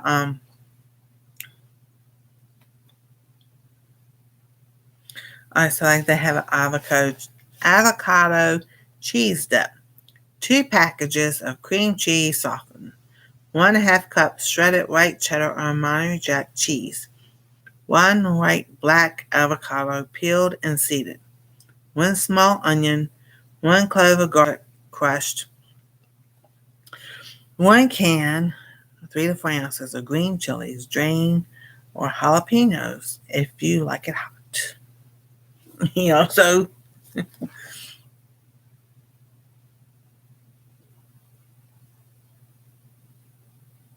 yeah, I would.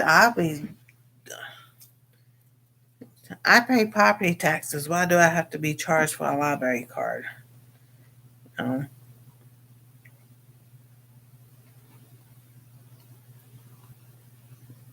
so this has a lot of different things. I've just,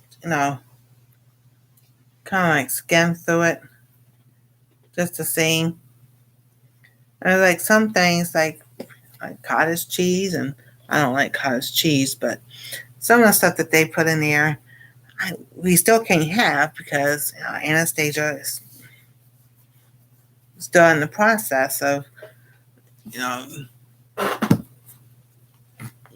doing all that. Excuse me. So, it's still 64 in here. Still looking for my blanket.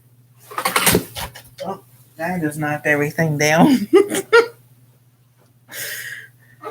Just my legs are cold or something other. So it must be getting cold outside. Because when it gets cold in here, it's cold outside.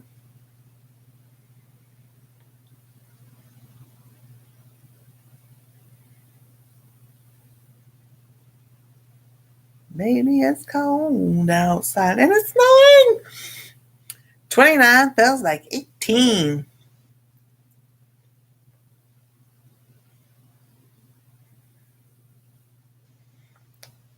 That's map.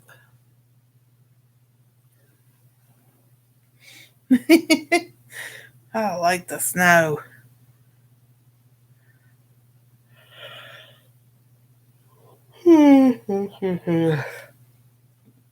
So, one thing I did, well, I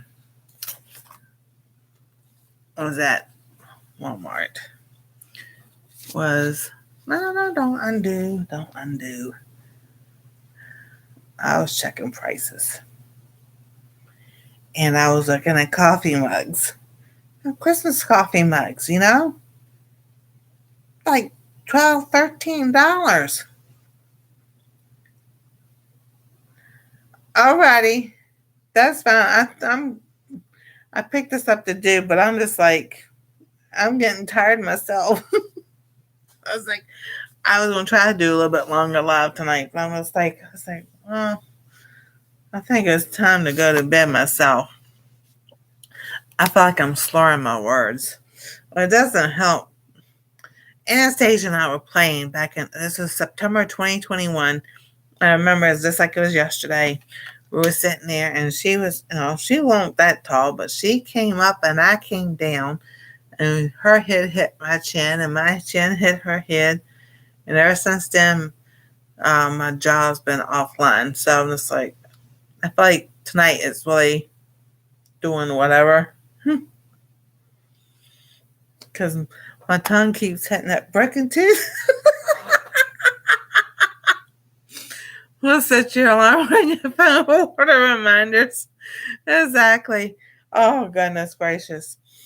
So, yeah, I tell you, it's been a long day. I was just so frustrated with that card. Like I said, the blessing is I got the Christmas presents done. Yeah. Oh, yeah, you're welcome. But I was pricing those Christmas mugs.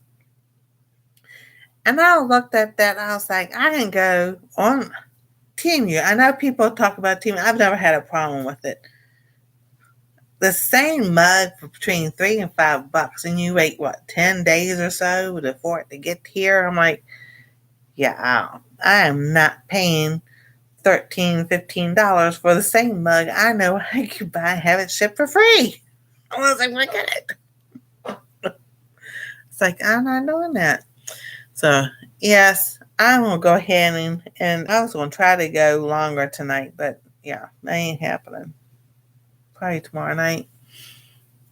This weekend, we still got time and everything. So, but thank y'all so much for hanging out and everything. Listen to me talk.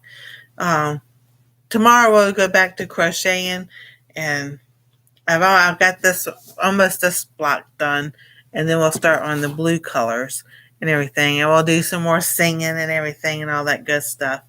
So, yeah, just trying to get things moving, get this weight off, and so, all right, I'm slouching because I'm hurting, but all right, if I sit up, because I'll go, let's go in another room, and I sit up and I have myself right. This actually is coming, but I can tell right through here I've lost weight and everything. And I'm just like, I'll sit in the bathroom and look at myself in the mirror. I'm like, oh, okay, my chin's down. How come when I look online or I do a video, it doesn't look that way? I don't know what was the way I'm looking or whatever. So, y'all have a wonderful night and everything. Thank y'all for hanging out. And we're doing this tomorrow night again, too. So God bless, stay safe. We love y'all. And we'll see you next time on Our Treasure Home. And stay warm.